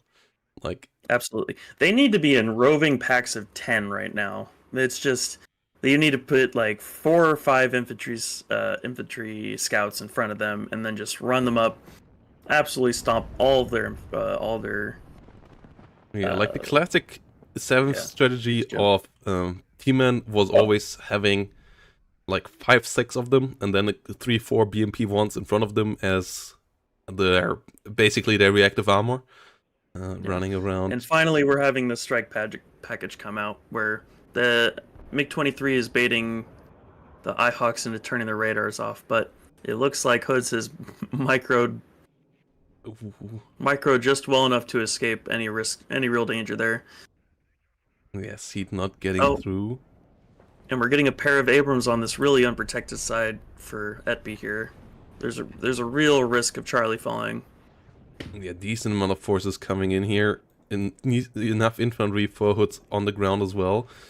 T-72, only one of them around here right now that can't stand up to 2 Abrams. The T-55 basically is a non-factor at those ranges. And yeah, M1A1 getting involved. Scout goes down. Mod Schützenführer desperately tries to push in there. Immediately gets gunned down. And the M110's also doing M109's doing a better job than the Quadzika on the other side. We see the Bradley in the north finally falling. It still went out with a hurrah though, getting another ATGM into the T-72. So that is out of combat for a while. So a counter push in the north not possible either. And that's a real problem right now for the south. Yeah. You see these engineers coming across the field right now. It's just not really much to stop them. PVED's placed really close behind, so you can't really plug the gap with the helicopter at the moment. You're really only seeing a T-55 and a T-72 holding back all this infantry, and they're still getting through. Yeah, M1A1's now on target here against the T-72s. Slapped. It really hurts the T-72 when they lose cohesion. Not as much as something like the M1A1, but you just lose so much accuracy. Something that the T-72, as T-Man is very want to say, very lacking on that tank. Yeah, we see now the push in the north coming in from ETB. M1A1 ACAV there, one of them potentially getting overwhelmed. Getting stunned. BMP's just barely not getting the shot on target. The other one getting pushed back by an absolute thread. Engineers still pushing in the south, and we have 4 M1A1s in the north by now, which is the same amount as T-72s. Yeah, one T-72 going down, and yeah, you don't want to have number parity. T-72s versus M1A1s. That's not a stat that looks good. Finally get the T-72 M1s, but it's just too late. They don't trade 1 for 1 with Abrams. They trade 2 for 1. They're price parity, not ability parity. So this is going to be rough. Yeah, getting hit here now by the Abrams. Although Abrams misses the first shot. Abrams already on low cohesion, or mediocre cohesion. Gets the hit in there though. But the crit. And the other T-72 and the T-55 trying to come around, but there is the second Abrams. And that's the big problem, as that one can come in nicely now. T-72 needs to smoke off immediately here. Gets the stun, but the other Abrams will stop the other units from getting through. T-72 needs to smoke off. T-55 can't even fire on these ranges as it won't penetrate. T-72 goes down. And 72. yeah, We're getting another 2 the and 1 issue up is coming up. the M1A won't survive, and then they can get repaired. And unlike Steel Division, they just go back to full strength. You can't just whittle down enemy heavy tanks like that in this game. It's not like King Tigers slowly getting whittled down by hit after hit. They just come back and then are full health again, and that means you need to have enough power to really one-shot kill them and finish them off. And that is not what's happened There's here. these roving bands of supply trucks carrying spare crew members and frontal plates that they're able to weld on in 30 seconds or less. Real magical work they're doing. Yeah, switching out engines in 30 seconds times. Precisely.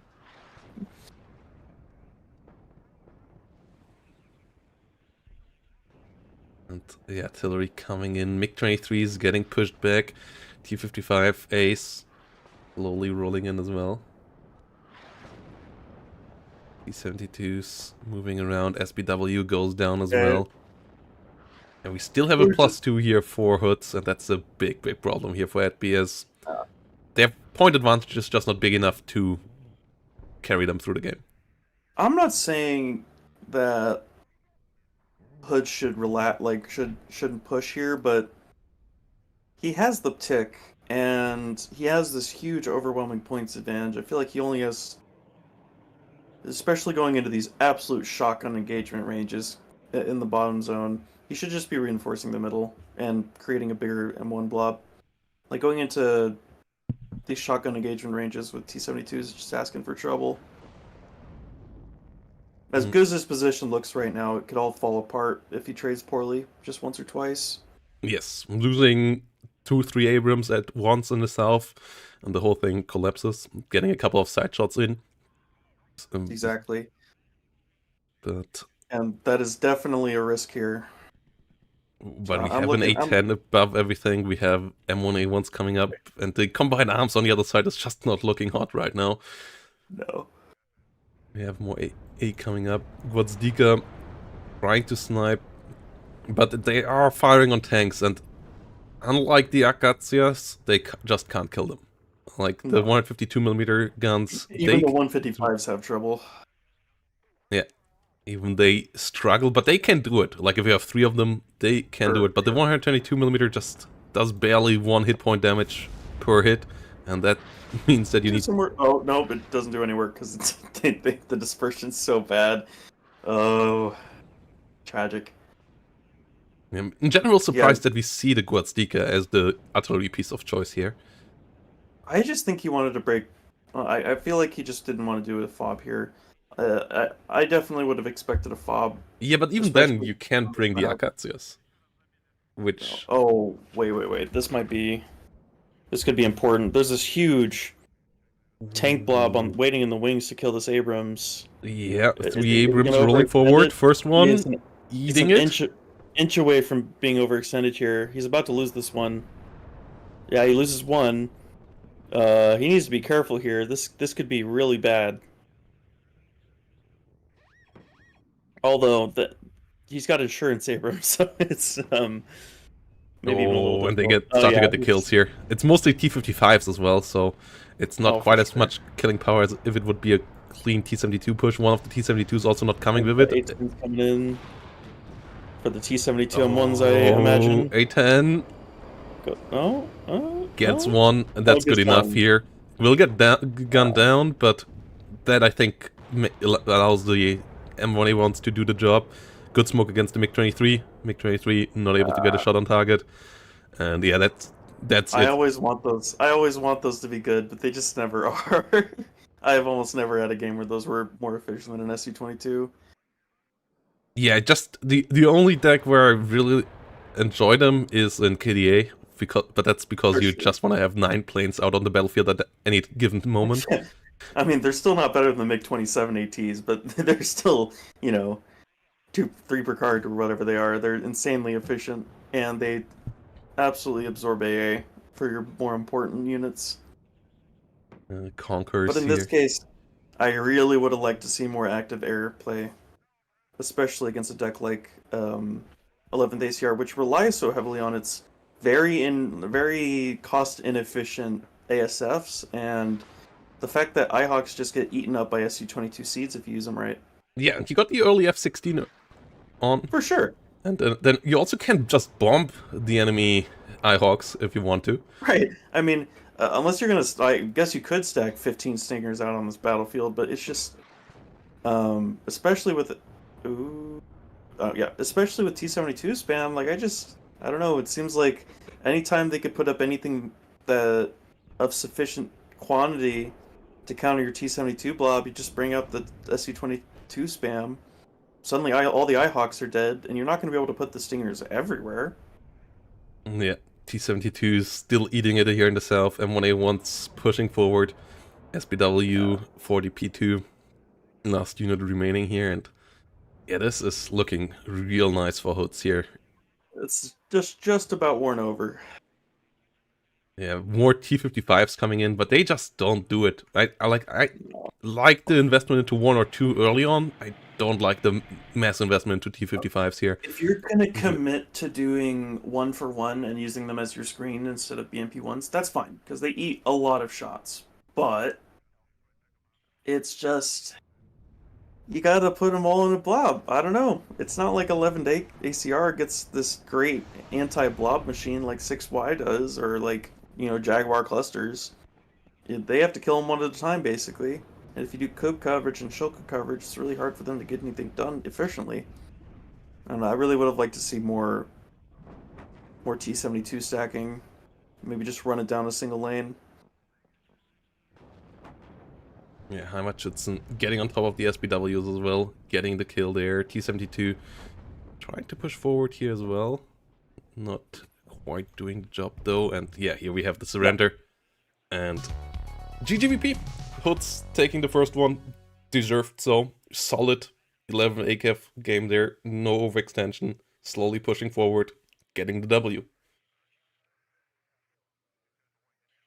Yeah, it's a really solid game from Hoods there. I mean, I think he played it very solidly. He didn't do any ticky tacky, you know, weird stuff. He just played it real solid. Can't really complain about anything. Yeah, having the fallback network, playing the M1A1s as they're supposed to be played, always keeping them alive. Didn't overextend him really. Understood the points that the enemy had. Um, but yeah, it was a really solid game. Yep, only one M1A1 going down on the other side there. No, two. So yeah, two M1A1s killed in the whole game. You see the Bradley killing just about two T-72s, two T-58, 255s. It's just real rough on that north side. Yep, that for sure kept that out of Edby's hands completely. And after that, I think the hero unit was that M3, the M3A1. It seems like it has the most kills. But yeah, in any case, see what happens next game. Yeah, quick break, guys. Then we're gonna be back with map number 2. And after that, game number 1, we go into another Vertigo matchup. Hoods up 1-0, and Hoods is now the one with the pack division, versus Edby bringing in 5th lane day here, 79th with the big boy tanks. Back in the past, this would have been an easy victory for 79th on this map, but that was before we added all these buildings in the center. That made it a bit more annoying for TADBVs and BMP2s to just long-range snipe everything, and might allow the French to sneak up a bit and use their maneuverability a bit more, and that setup already looks really interesting. I have seen this before. The reason I've seen this before is because I've done it. It's although I don't usually, I just throw it up the middle or down the right. I guess he's doing it down the right side, but the idea is you completely infiltrate the back zone with all this stuff and make it absolute living hell, and any sort of units that get trapped behind you are completely cut off, and it's a total mess. MX-13, some eclairs, some VBL Milans. It's Yeah, you do 2 VBL Ricos, 2 VBL Milans, and 2 Amex 10RCs. And the reason you do that is the Ricos spot it and eat the AT gun or the anti-tank rocket launcher shots. And then you have the Milans, which are your screening unit. And then you have the 10s that are actually the ones that can kill things for the most part. TRM 2000s to keep any helicopters off. Right. Precisely. And Although it's Carnivals better in released. 11E because obviously the Villeray anti-air is right with the tanks as you move. Yeah, P4 coming into the south, Eclairs and BBL Recon coming in for the center, and 79th not the quickest out of the get-go. They have a couple of BRDM 2s, they have some Me 2s here coming in for hoods as well. Special GIU, the only forward deploy unit here, but you don't really want to fight with them. They're not cost efficient as a fighting unit. No, they are GSR units with anti-tanks. And then we have 3 T80Bs here already in the south, so the north will be completely empty. If those were IZDs, I actually would favor 79th in this opening a lot. Because IZDs have this really weird thing where they look like T80s, but they're actually Leopard 2s with gun launch guided missiles. So it's real funny how they work like that. So given that he has the Bs, they're actually kind of too slow to react to what's about to happen. So it should be interesting. Generally, I favor 79th quite a bit on this map. Just because it's really hard for 5e to kill your tanks. Yeah, 5e can't go for a direct fight here. Like, they have to do some shenanigans. Jaguar ATs, but you only get 2 of those, right? So it's like, it's real difficult. It's not fun at all for 5e to get to do that kind of stuff. Although I will say, especially in the south, you can do some absolute shenanigans with your glass cannon tanks, with recon spotting and side shots. But it's still if you get the BMP2s and the recon in the right spot, it's just really hard to trade. Oh, and correction, it's 3 Jaguar ATs, but still, you don't get an infinite amount of them. Yeah, Mistrals and a couple of ATGMs coming in for the south, though it's Milan 1 ATGMs in VAB Milans, but that doesn't stop the ADBs, so the south at B will have to be careful. And the north just will run through. There's 1 BRDM here for safety measures, but that doesn't even go to Delta and Charlie, it just flanks the center area here. So he's not looking to run through them, he's running around them, which is interesting. Because if you notice if you just went straight down the middle road, look at what's there to oppose him. It's like a single light ATGM and a BRDM2. Whereas that single ATGM would not stop that blob at all. So it's real interesting to see this work like this. Yeah, units keep on moving through the north. It seems like they're just going to trade sides here. Well, those are down vetted T80Bs though. Yeah, they can be bullied away by the Milans. The Milan ones they can't kill them, but they can just make them route non-stop. Yeah, they're gonna route. Oh, and he's putting him in the 2 buildings. He's not even being aggressive in their deployment. Yeah, BRDM went too fast through the back line, so has to come back. Bully by 50 cals. Oh, this is going to be dynamic. Yeah, in general, veterancy on Hoods' side pretty low. The BRDM's coming without any as well. That's why the VBL Recon did win that fight. Definitely playing the long game here. Well, on the other side, his Motor Strelkies come with 2-star veterancy.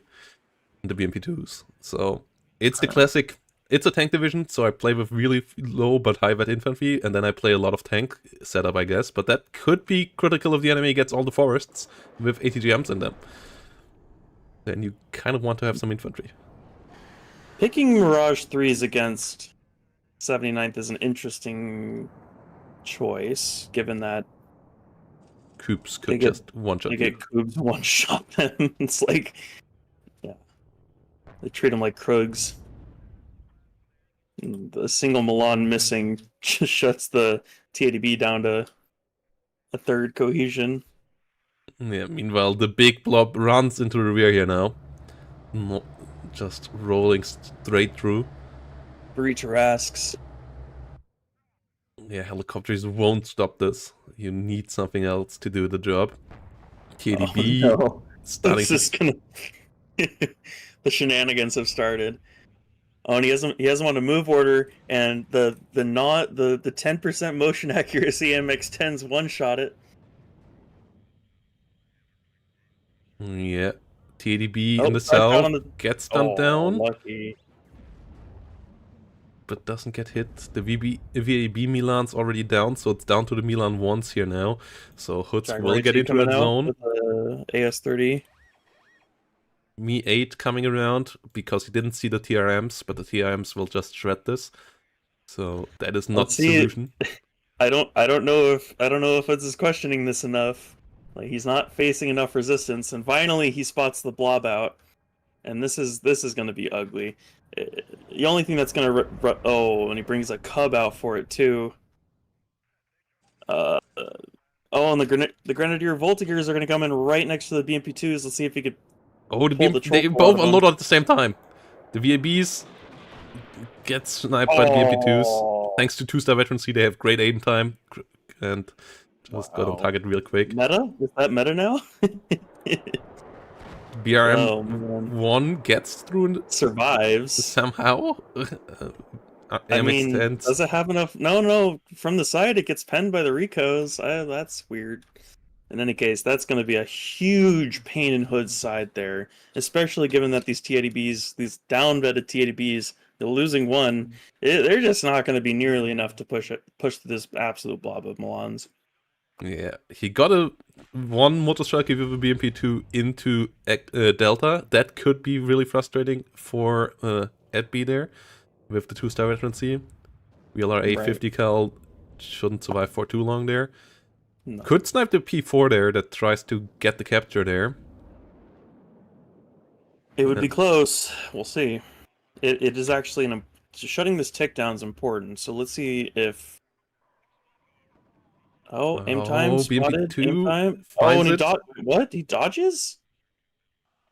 Oh my god! By the skin of his teeth. Oh, and it dies. Oh, Important kill there for Hoods for sure. extremely important kill. Otherwise, it would have been... Okay, and the blob in the back line, a single T80 would absolutely massacre all of this stuff. Yeah, he Me needs Too to be instead and far more. BMP2s. Those get Yeah. slaughtered though. Motostralky still moving around. The BMP2 with 2-star veterancy moving around. The VBL Milan will spot that though and alarm Edby about that. Whilst what is Edby bringing in to capture the south back? AMX-30 B2s, Gazelle Hots coming in. The low cohesion TDPs. Kind of investing in the. Oh, and here comes the VV. Although it just got smacked twice. It does not lose this. No. Please, it doesn't lose this. If a VBL Milan would still be around there, but the VBL Milan got killed. The first one, the second one is up north.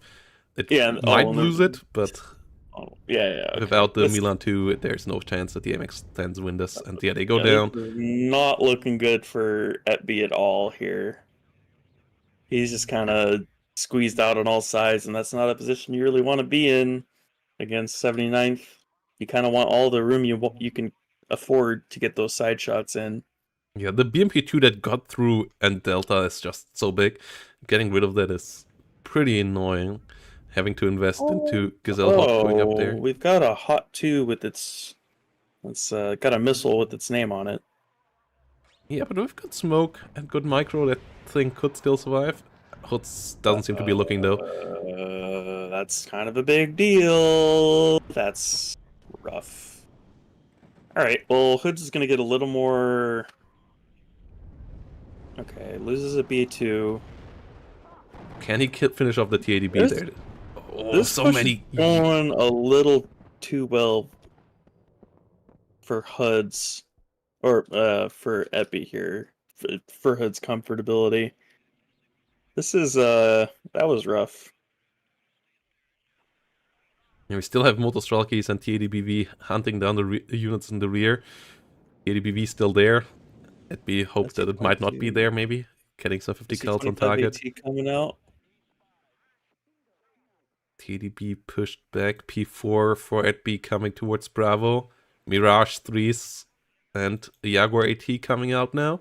The Jaguar AT is the really scary unit here, but the OSAs should be, and the Coupe. Come on, the Mirage shouldn't win this. Yeah, MiG-23 is coming around as well, and the Jaguar should just run. Oh, that's an important kill if he kills this Jaguar, especially with the OSA help. Oh no, miss. Yeah, those are the terrible MiG-23s. Guns. Oh, Antlers. it just came. Yeah, but yeah, the Antler. MiG-23s only short-range Oh, missiles, wait. no A shotguns. TDBV gets an IZD gets shot in the back line and it dies. Yeah, What? Milan getting the side shot there. Side shot in the back line. Oh, that's bad. That Oh was no. supposed to hold the north on its own, and now The that it's BBL gone, Milan there's only gets nothing there. 4 missiles.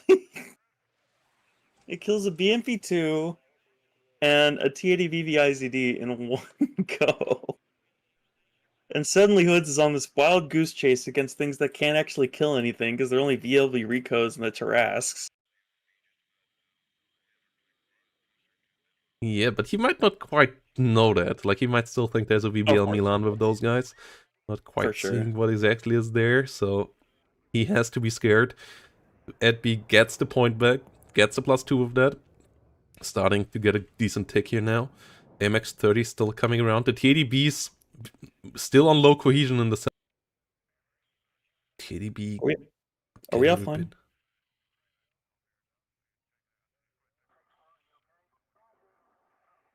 And yeah, more P4 coming up. Oh. What the hell is going on? Oh, we're good. Yeah, we're... It's off for a second. Okay. We're good. That was weird. Yeah, I don't know. What's going on there? I think the bitrate should be fine. Yeah, bitrate is fine.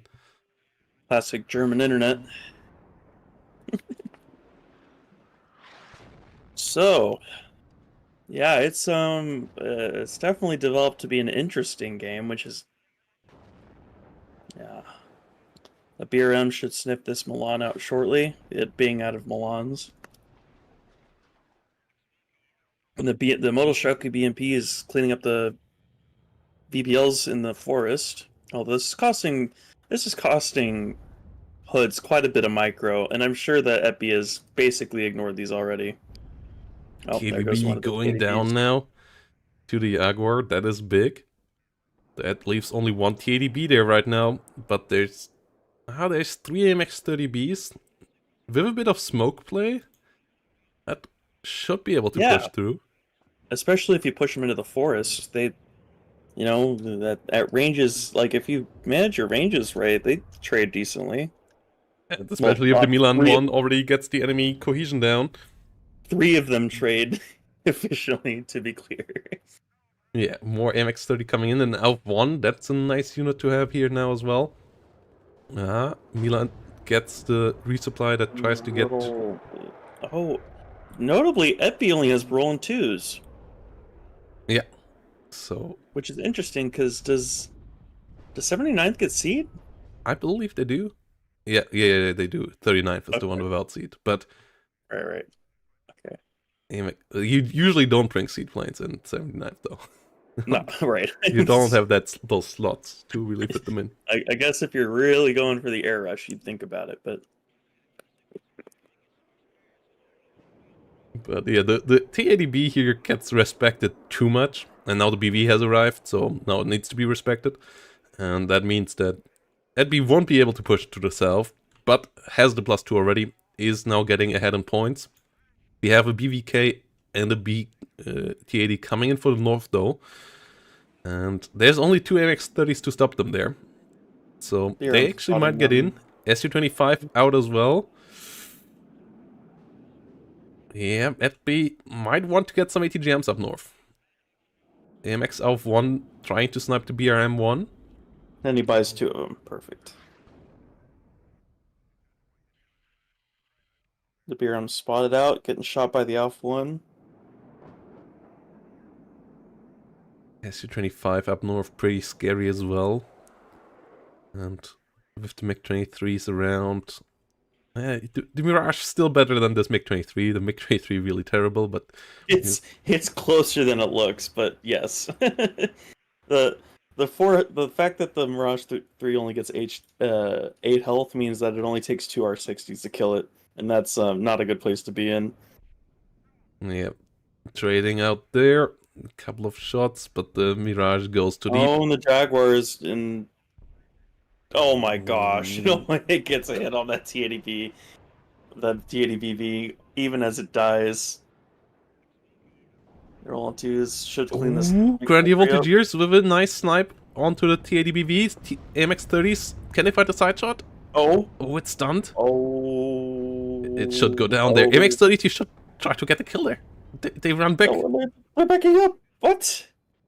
They They're leave it alive? They're fine. That's What? such a big mistake. That is such a massive mistake. Now they get shot at by the TADB because they retreated into the line of sight of that unit. And the TADB VK is still alive. Over. No AA cover. Giselle hot on the hunt. Can it find the... Can it finish the job? No, it's not chasing deep enough. TADB VK will get out alive. Really lucky there for Hood. Big mistake by Edby. And yeah, Edby is still up with a +2 tick here. Is up 500 to 500 points, 200 points ahead. But that's not safety for the 24 minutes still remaining, and the TADBV number continuously rising right now. Interestingly, he seems to be, or Hoods in this case, seems to be really sparing his IZDs, spraying out these unvetted TADBs and the TADBVs. I don't hate this, especially in the face of all these really efficient Jaguar ATs, but so you feel that speed difference. Yeah, you want to have the coup number high enough before you bring them out.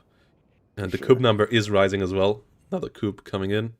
On two, getting a shot on that, and kills that T80B. Yeah, the MX Alf wants really, really good artillery.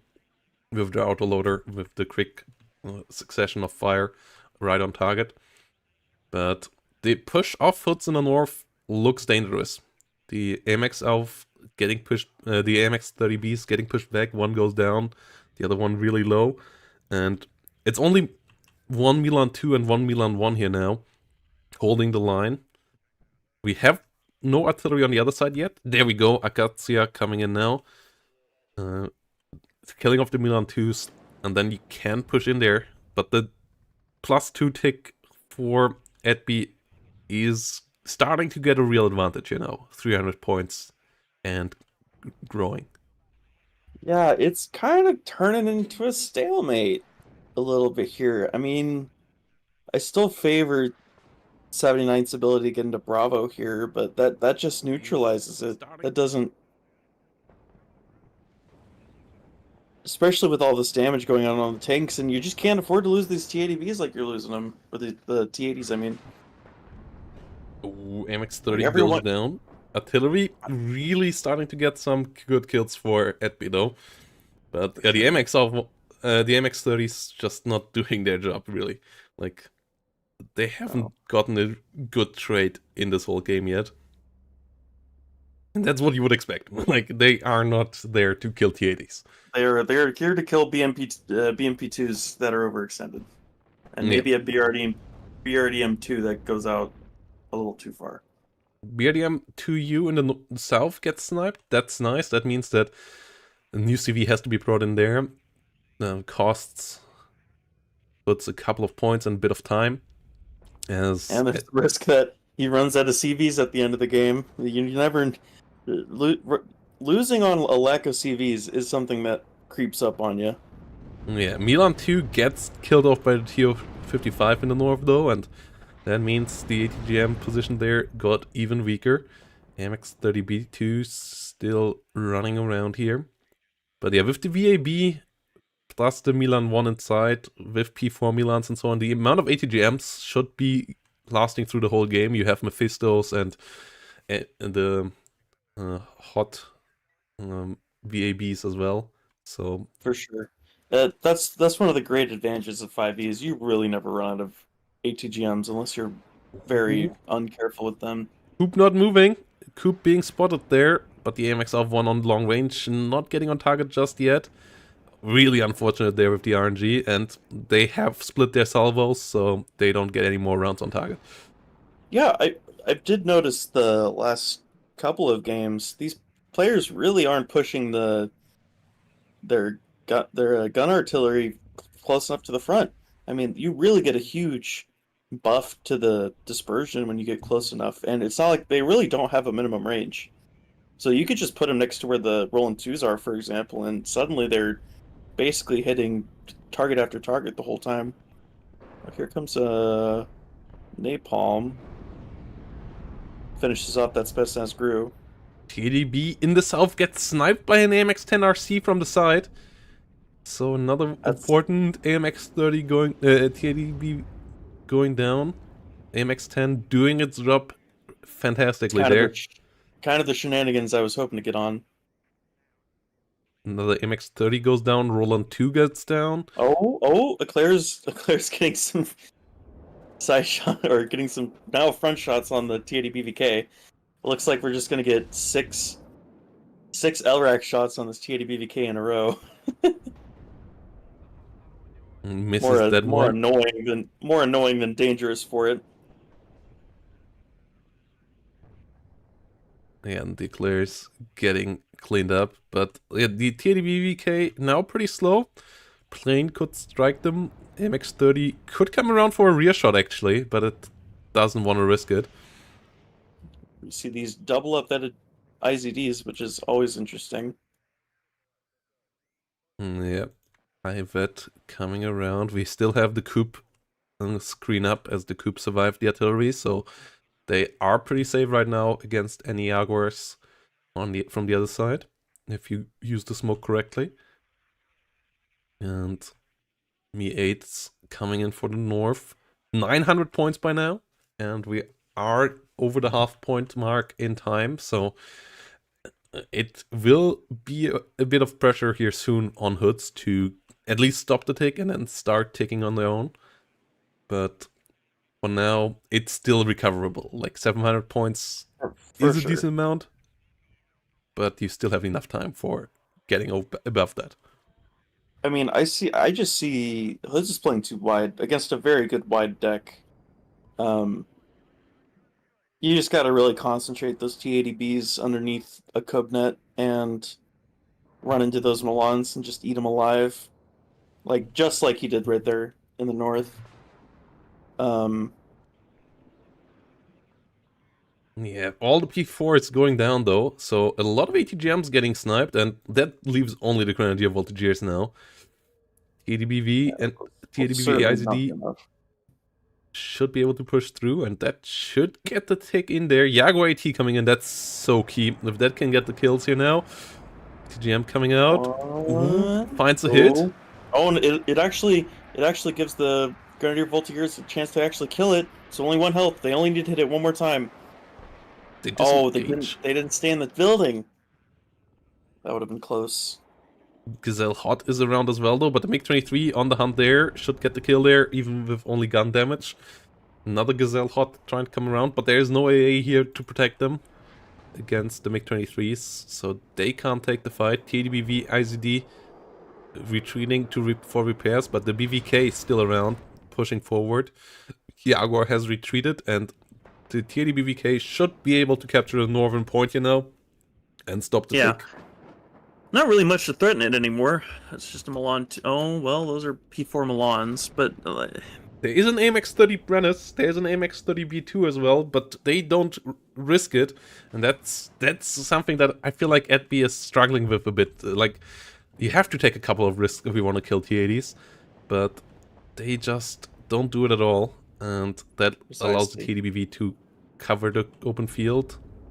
Mirage is coming in for the Mi-8, getting the kill there, but the TDBVK gets in. There's 3 AMX-30s. On this range, they will be able to get the kill. Eat everything there left alive.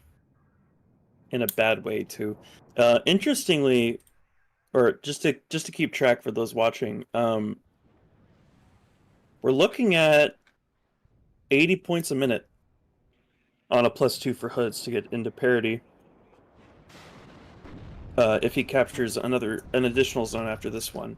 So notably, since he's that's 900 points down, it's about 11 minutes of a +2 he would need in order to draw at least this game. Yeah, Bran is actually not getting the shots on target here with the 19 penetration gun. That's pretty bad. One of them getting gunned down, the other one pushed back. Notably, do not have stabilizers. Yeah, he can't fire on the move. MX-30s. Really outdated in the late 1980s. With France on their way to the next tank, but just not getting the Leclerc online in time for WARNO time period. Exactly. Having to live with these old tanks just with some depleted uranium ammo and put effective reactive armor on them to get into the Gulf Wars. ICD and the P4 Milan both blinking.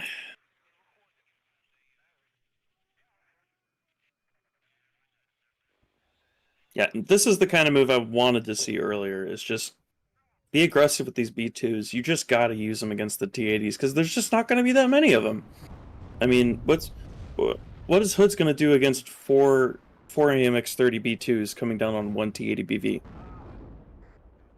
Yeah, fortunately for Hoods, the IZD is actually the same speed as the B2s, so that's not as much of a problem. But still, it's a purse and 20 millimeters moving around the north, but also no Apilas here, which means that the infantry is a bit cheaper, sure, but they don't have the same killing power against those T80BVs. Like the LRAC just doesn't really harm them, and that's a problem as well. Oh, the BV is caught out in the open by the Milans. Yeah, they hit, but one nothing connects, really to follow it up. The other one backed up for some reason. P4. Oh no, the other one's just too far back into the forest. Oh, tragic. In order to hit that deadline of 11 minutes, he's got to get in about 2 minutes and hold it the rest of the game. Meanwhile, P4 for Edby moving in the north, trying to get that the difference a bit higher, and if that happens, then we will need to see all points captured, including Bravo, for Hoods to bring it around. As the P4 is about to get in there, the BRM-1 won't have a shot. BMP-2 and T80BV ICD out of range as well, so it will be getting back to a tick here for Edby, and that is pretty big at this point, with only 13.5 minutes remaining. Most Rosetta still has RPG-22s, though. Yeah, but there is an infantry between them. Oh, P4, you don't want to move too close there. Second time this stream we see commandos getting hot deployed over enemy infantry. Yeah. One of them at least gets out this time around. P4 does get the capture, does get out. Mod Rajvetka gets absolutely eaten alive. BRM-1 still around. This is getting scary because the longer this tick goes on, the harder and harder it's going to be, not only for Hoods to neutralize, but for him to get that victory. So it's getting real close.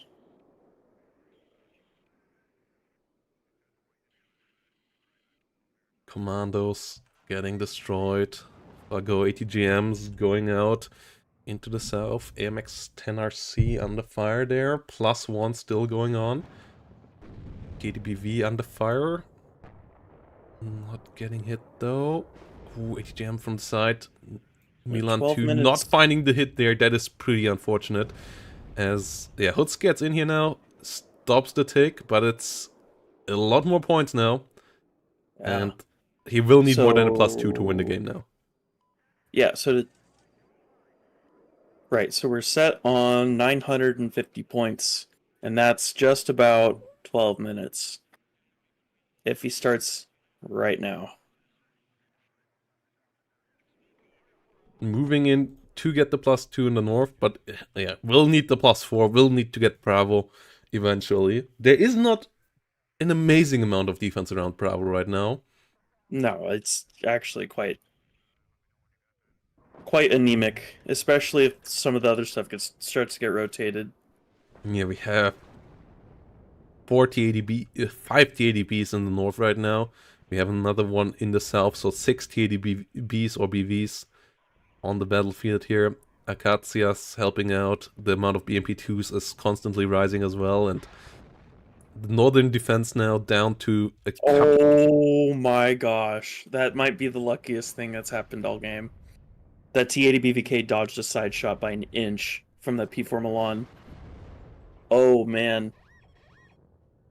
That might be the deciding RNG dice toss of the whole game. It gets into the zone, gets it captured. Oh. And we're starting the tick at 10 minutes and 30 seconds, so we're really relying on that Bravo tick now. Yeah, more MX-30Bs already rolling in for Edby in the south. +2 starts now. There's not going to be any smoke shenanigans, so at least we're not going to see that in Charlie, for example. But the napalm coming in for that T80B. No, it's coming in for the Saperi. No, tried to get the T80. Tried to get where the BV where he was. Okay. Ooh, yeah, P4 PC needs to get out of I there. That could still rotate. I think Epi's kind of missing the whole plan here. He needs to start rotating things over to protect Bravo and Papa here, because that's ultimately what's going to win him the game. I don't, just based on purely the math, I don't think Hoods has enough to get even a draw here without Bravo. Yeah, no. But it could be close. P4 PC could rotate through the north, could rotate in there. 150. No, I don't think he has enough. Yeah, so he definitely needs Bravo here. TADBV already pushing in there though towards Bravo. SU-25 coming in with it. Only a Roland 2 and one Mistral. Really not that much stuff here. Like, he doesn't have any Grenadier Apolos. He finally gets some B2s over there, but he needs to start rotating things over. This is going to be just enough for Hoods to win this. Yeah, not having an Apilas card in, like, going mostly with the LRAC infantry is fine, but not having a single card of Apilas. A single card? Big Maybe mistake. the anti-car as well? Yeah. Anti-char? I mean, it's just that that LRAC does not hit nearly as hard as the Apilas does. Yeah, like, an Apilas right there that just would have made this TADBV. Two anti-char would completely shut this entire push down. Just two of them in that forest. Oh, that's big. That's big. And it's not big. Gets the route, doesn't get the kill. Mirages get the kill on it. The MX-1's already aiming down here, that is important. ATBV is disengaging. Oh, ATGM's on the 2D MX-30s though. Jaguar is not finding the kill. And the MX-1's not getting the damage in either. +2 still going on. Is there a CV down here? There is a TADBVK coming up. And the BRDM. One TADBV rotating from the north to the south. Not as many rotating as you would expect. It's still worried about the forces of Edby in the north potentially trying to push back in. Edby coming in with some smoke waters now. Trying to do some smoke shenanigans up there. And the MX-1 hitting the TADBV standing in the south. The BVK. Oh, it does not get one shot in the north. Yeah, Jaguar getting good damage in, but not finding the kill. 7 minutes and 16 seconds. Does not need that much to win this game. Hoods does. He needs maybe a minute in that zone, and you can do that with smokes.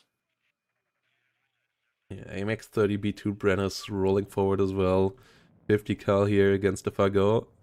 Here comes the smokes in the north.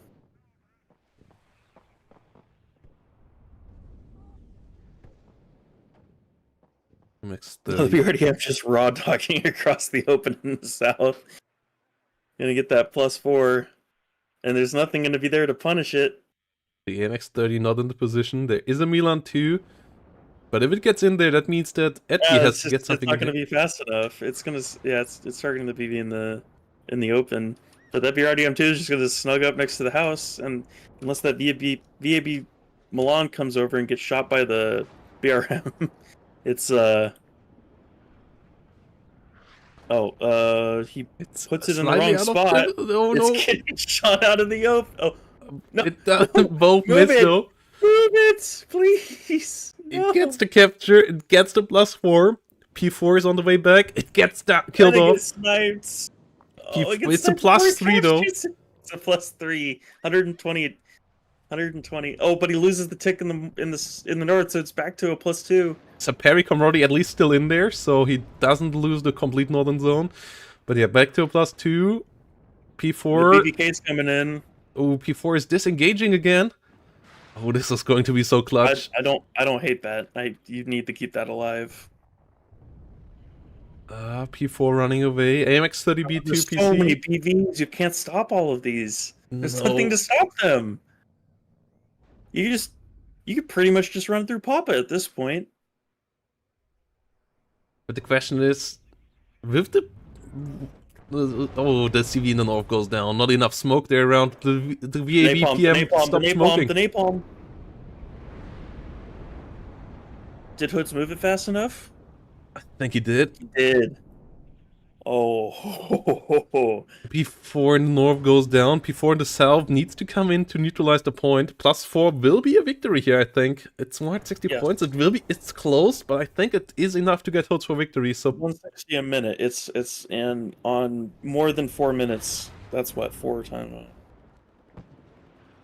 Hoods coming in with the smoke mortars here now in the south. It's 600 points, and that's enough to win. But he's smoke mortaring. He's smoke shenanigans, as I called it. Get some Serblend is in the north. Grenadier Voltier is getting some side shots on the T80s. Is there CV coming in for the north? MX30 coming in for the north, but it won't really run way out. Okay, limiting it to a +3. I still think TDBVK goes down in the north. But that's the northern one, right? The one in the south is fully repaired. There's a second one there as well. They need to get back in there. The Serblend is the BV is routed. There's the only thing that has AT in the whole place is the BMP2. Oh, there's an IZD. Never mind. It's fine. Should be fine. So it's a capture. It's recaptured. It's only a +2. That's 80 a minute, and on 3 minutes, that's not quite enough. Yeah, but it will get him towards draw territory, and he has That's true. TADBVK coming Another in. BVK coming in. You're right. So we're looking at a +2 that's changing to a +3 or a +4 every once in a while, and I don't know if that's going to average enough. Yeah, well, I foresee a draw here. Yeah, we see MX30 coming in for the north, but I think it's too slow to get there. Like 3 minutes, it might just be getting in there in the last couple of seconds, so I don't think Edby can easily get a win out of this anymore. But he might be able to secure the draw. Smoke mortar still going in there, AMX30B2. The brain is finally doing something aggressive.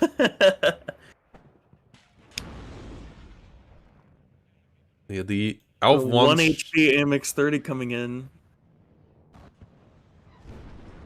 The Alf 1 should try to snipe the TADBV. Ooh.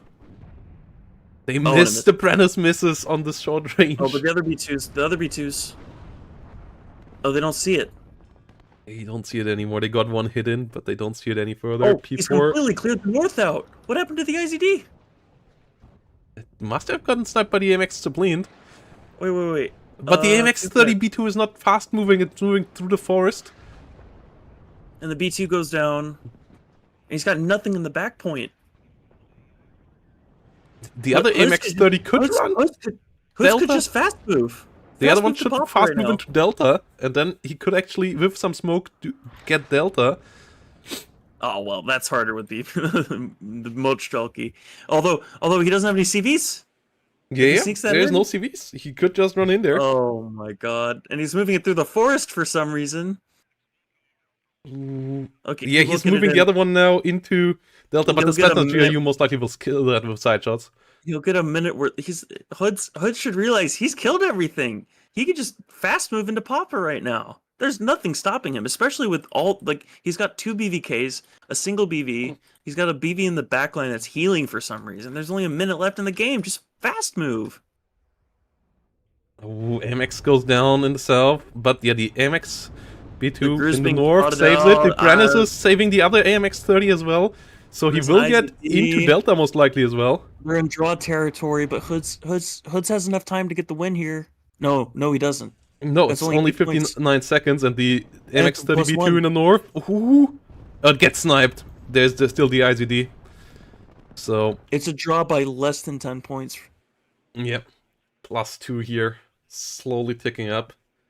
That's still good for Hoods though, as Hoods got the first map win, and that will secure the win of the map of the And match. finally, Hoods is doing that quick move down to back to Papa, but it just happened way too late. Yeah, he might still barely get in there, but I don't think it will give him the It couple of points he won't needs. matter. Well, I've had a game where it did matter, but it's 19 seconds. Nah, maybe No, he's maybe not making it in. Oh man, decided by a 30-second misdecision or 30 seconds of indecision there. That's sad. That's tragic. I don't even think he gets the. Nah, he doesn't even neutralize it. No. And the superior commander in the north dies or would have died. Oh man, what a game! Yeah, wild game here, wild draw, and Hoods saving the draw, saving the Or 3-1 saving the victory in the draw. end, but at least Edby gets something out of it here with this draw. Yeah, For sure. 24 points difference needed for the victory there. And yeah, Man, that a great game. fantastic games here today. Wild draw, 2 draws in a day. Uh, On the same map. yeah. Super weird AMX 30 push in that second game in the first series, and then also that 7th Panzer game that unfortunately wasn't quite as exciting as I hoped it would be, but still good series here nonetheless. And yeah, Division 2 delivering as per usual. Yeah, hopefully we get some more Division 1 games soon. Yeah, we will get them casted on. I am doing my part. Yeah, we will get Division 1 games casted tomorrow. Chloride and I already have set that up, guys. It will be an afternoon cast there, though, but we will have more morning casts in the upcoming weeks, guys. Like, that's now gonna be a regular thing. Tuesdays or Wednesdays. I will try to settle down on one day. So yeah, let's plan with Wednesdays, but we might have them on Tuesdays sometimes. But more morning casts. Thanks to all of your support, allowing me to reduce my working hours a bit, so I have a bit more time free for doing these. And yep, if you haven't followed Voice Me's Twitch channel yet, guys, go over there and do so. Yeah, I will be streaming occasionally. I'm doing school right now, so gotta squeeze it in when I can. But yeah, have a real fun time casting as per usual. Thank you for having me. Yeah, gladly doing so. And yeah, thanks for joining. Have a good night's sleep. And yeah, see you guys all around. Yeah. Thanks for all the follows, for guys. watching. 2 days as well. Yes. I guess a lot of you haven't been around on other times. And oh, we have a Russian WARNO channel with 73 viewers. So let's check those guys out. What they are doing over there. Yeah. I'll see you guys around. Being around at a time where I'm usually not around, seeing channels that I usually don't see. Let's see what's going on here.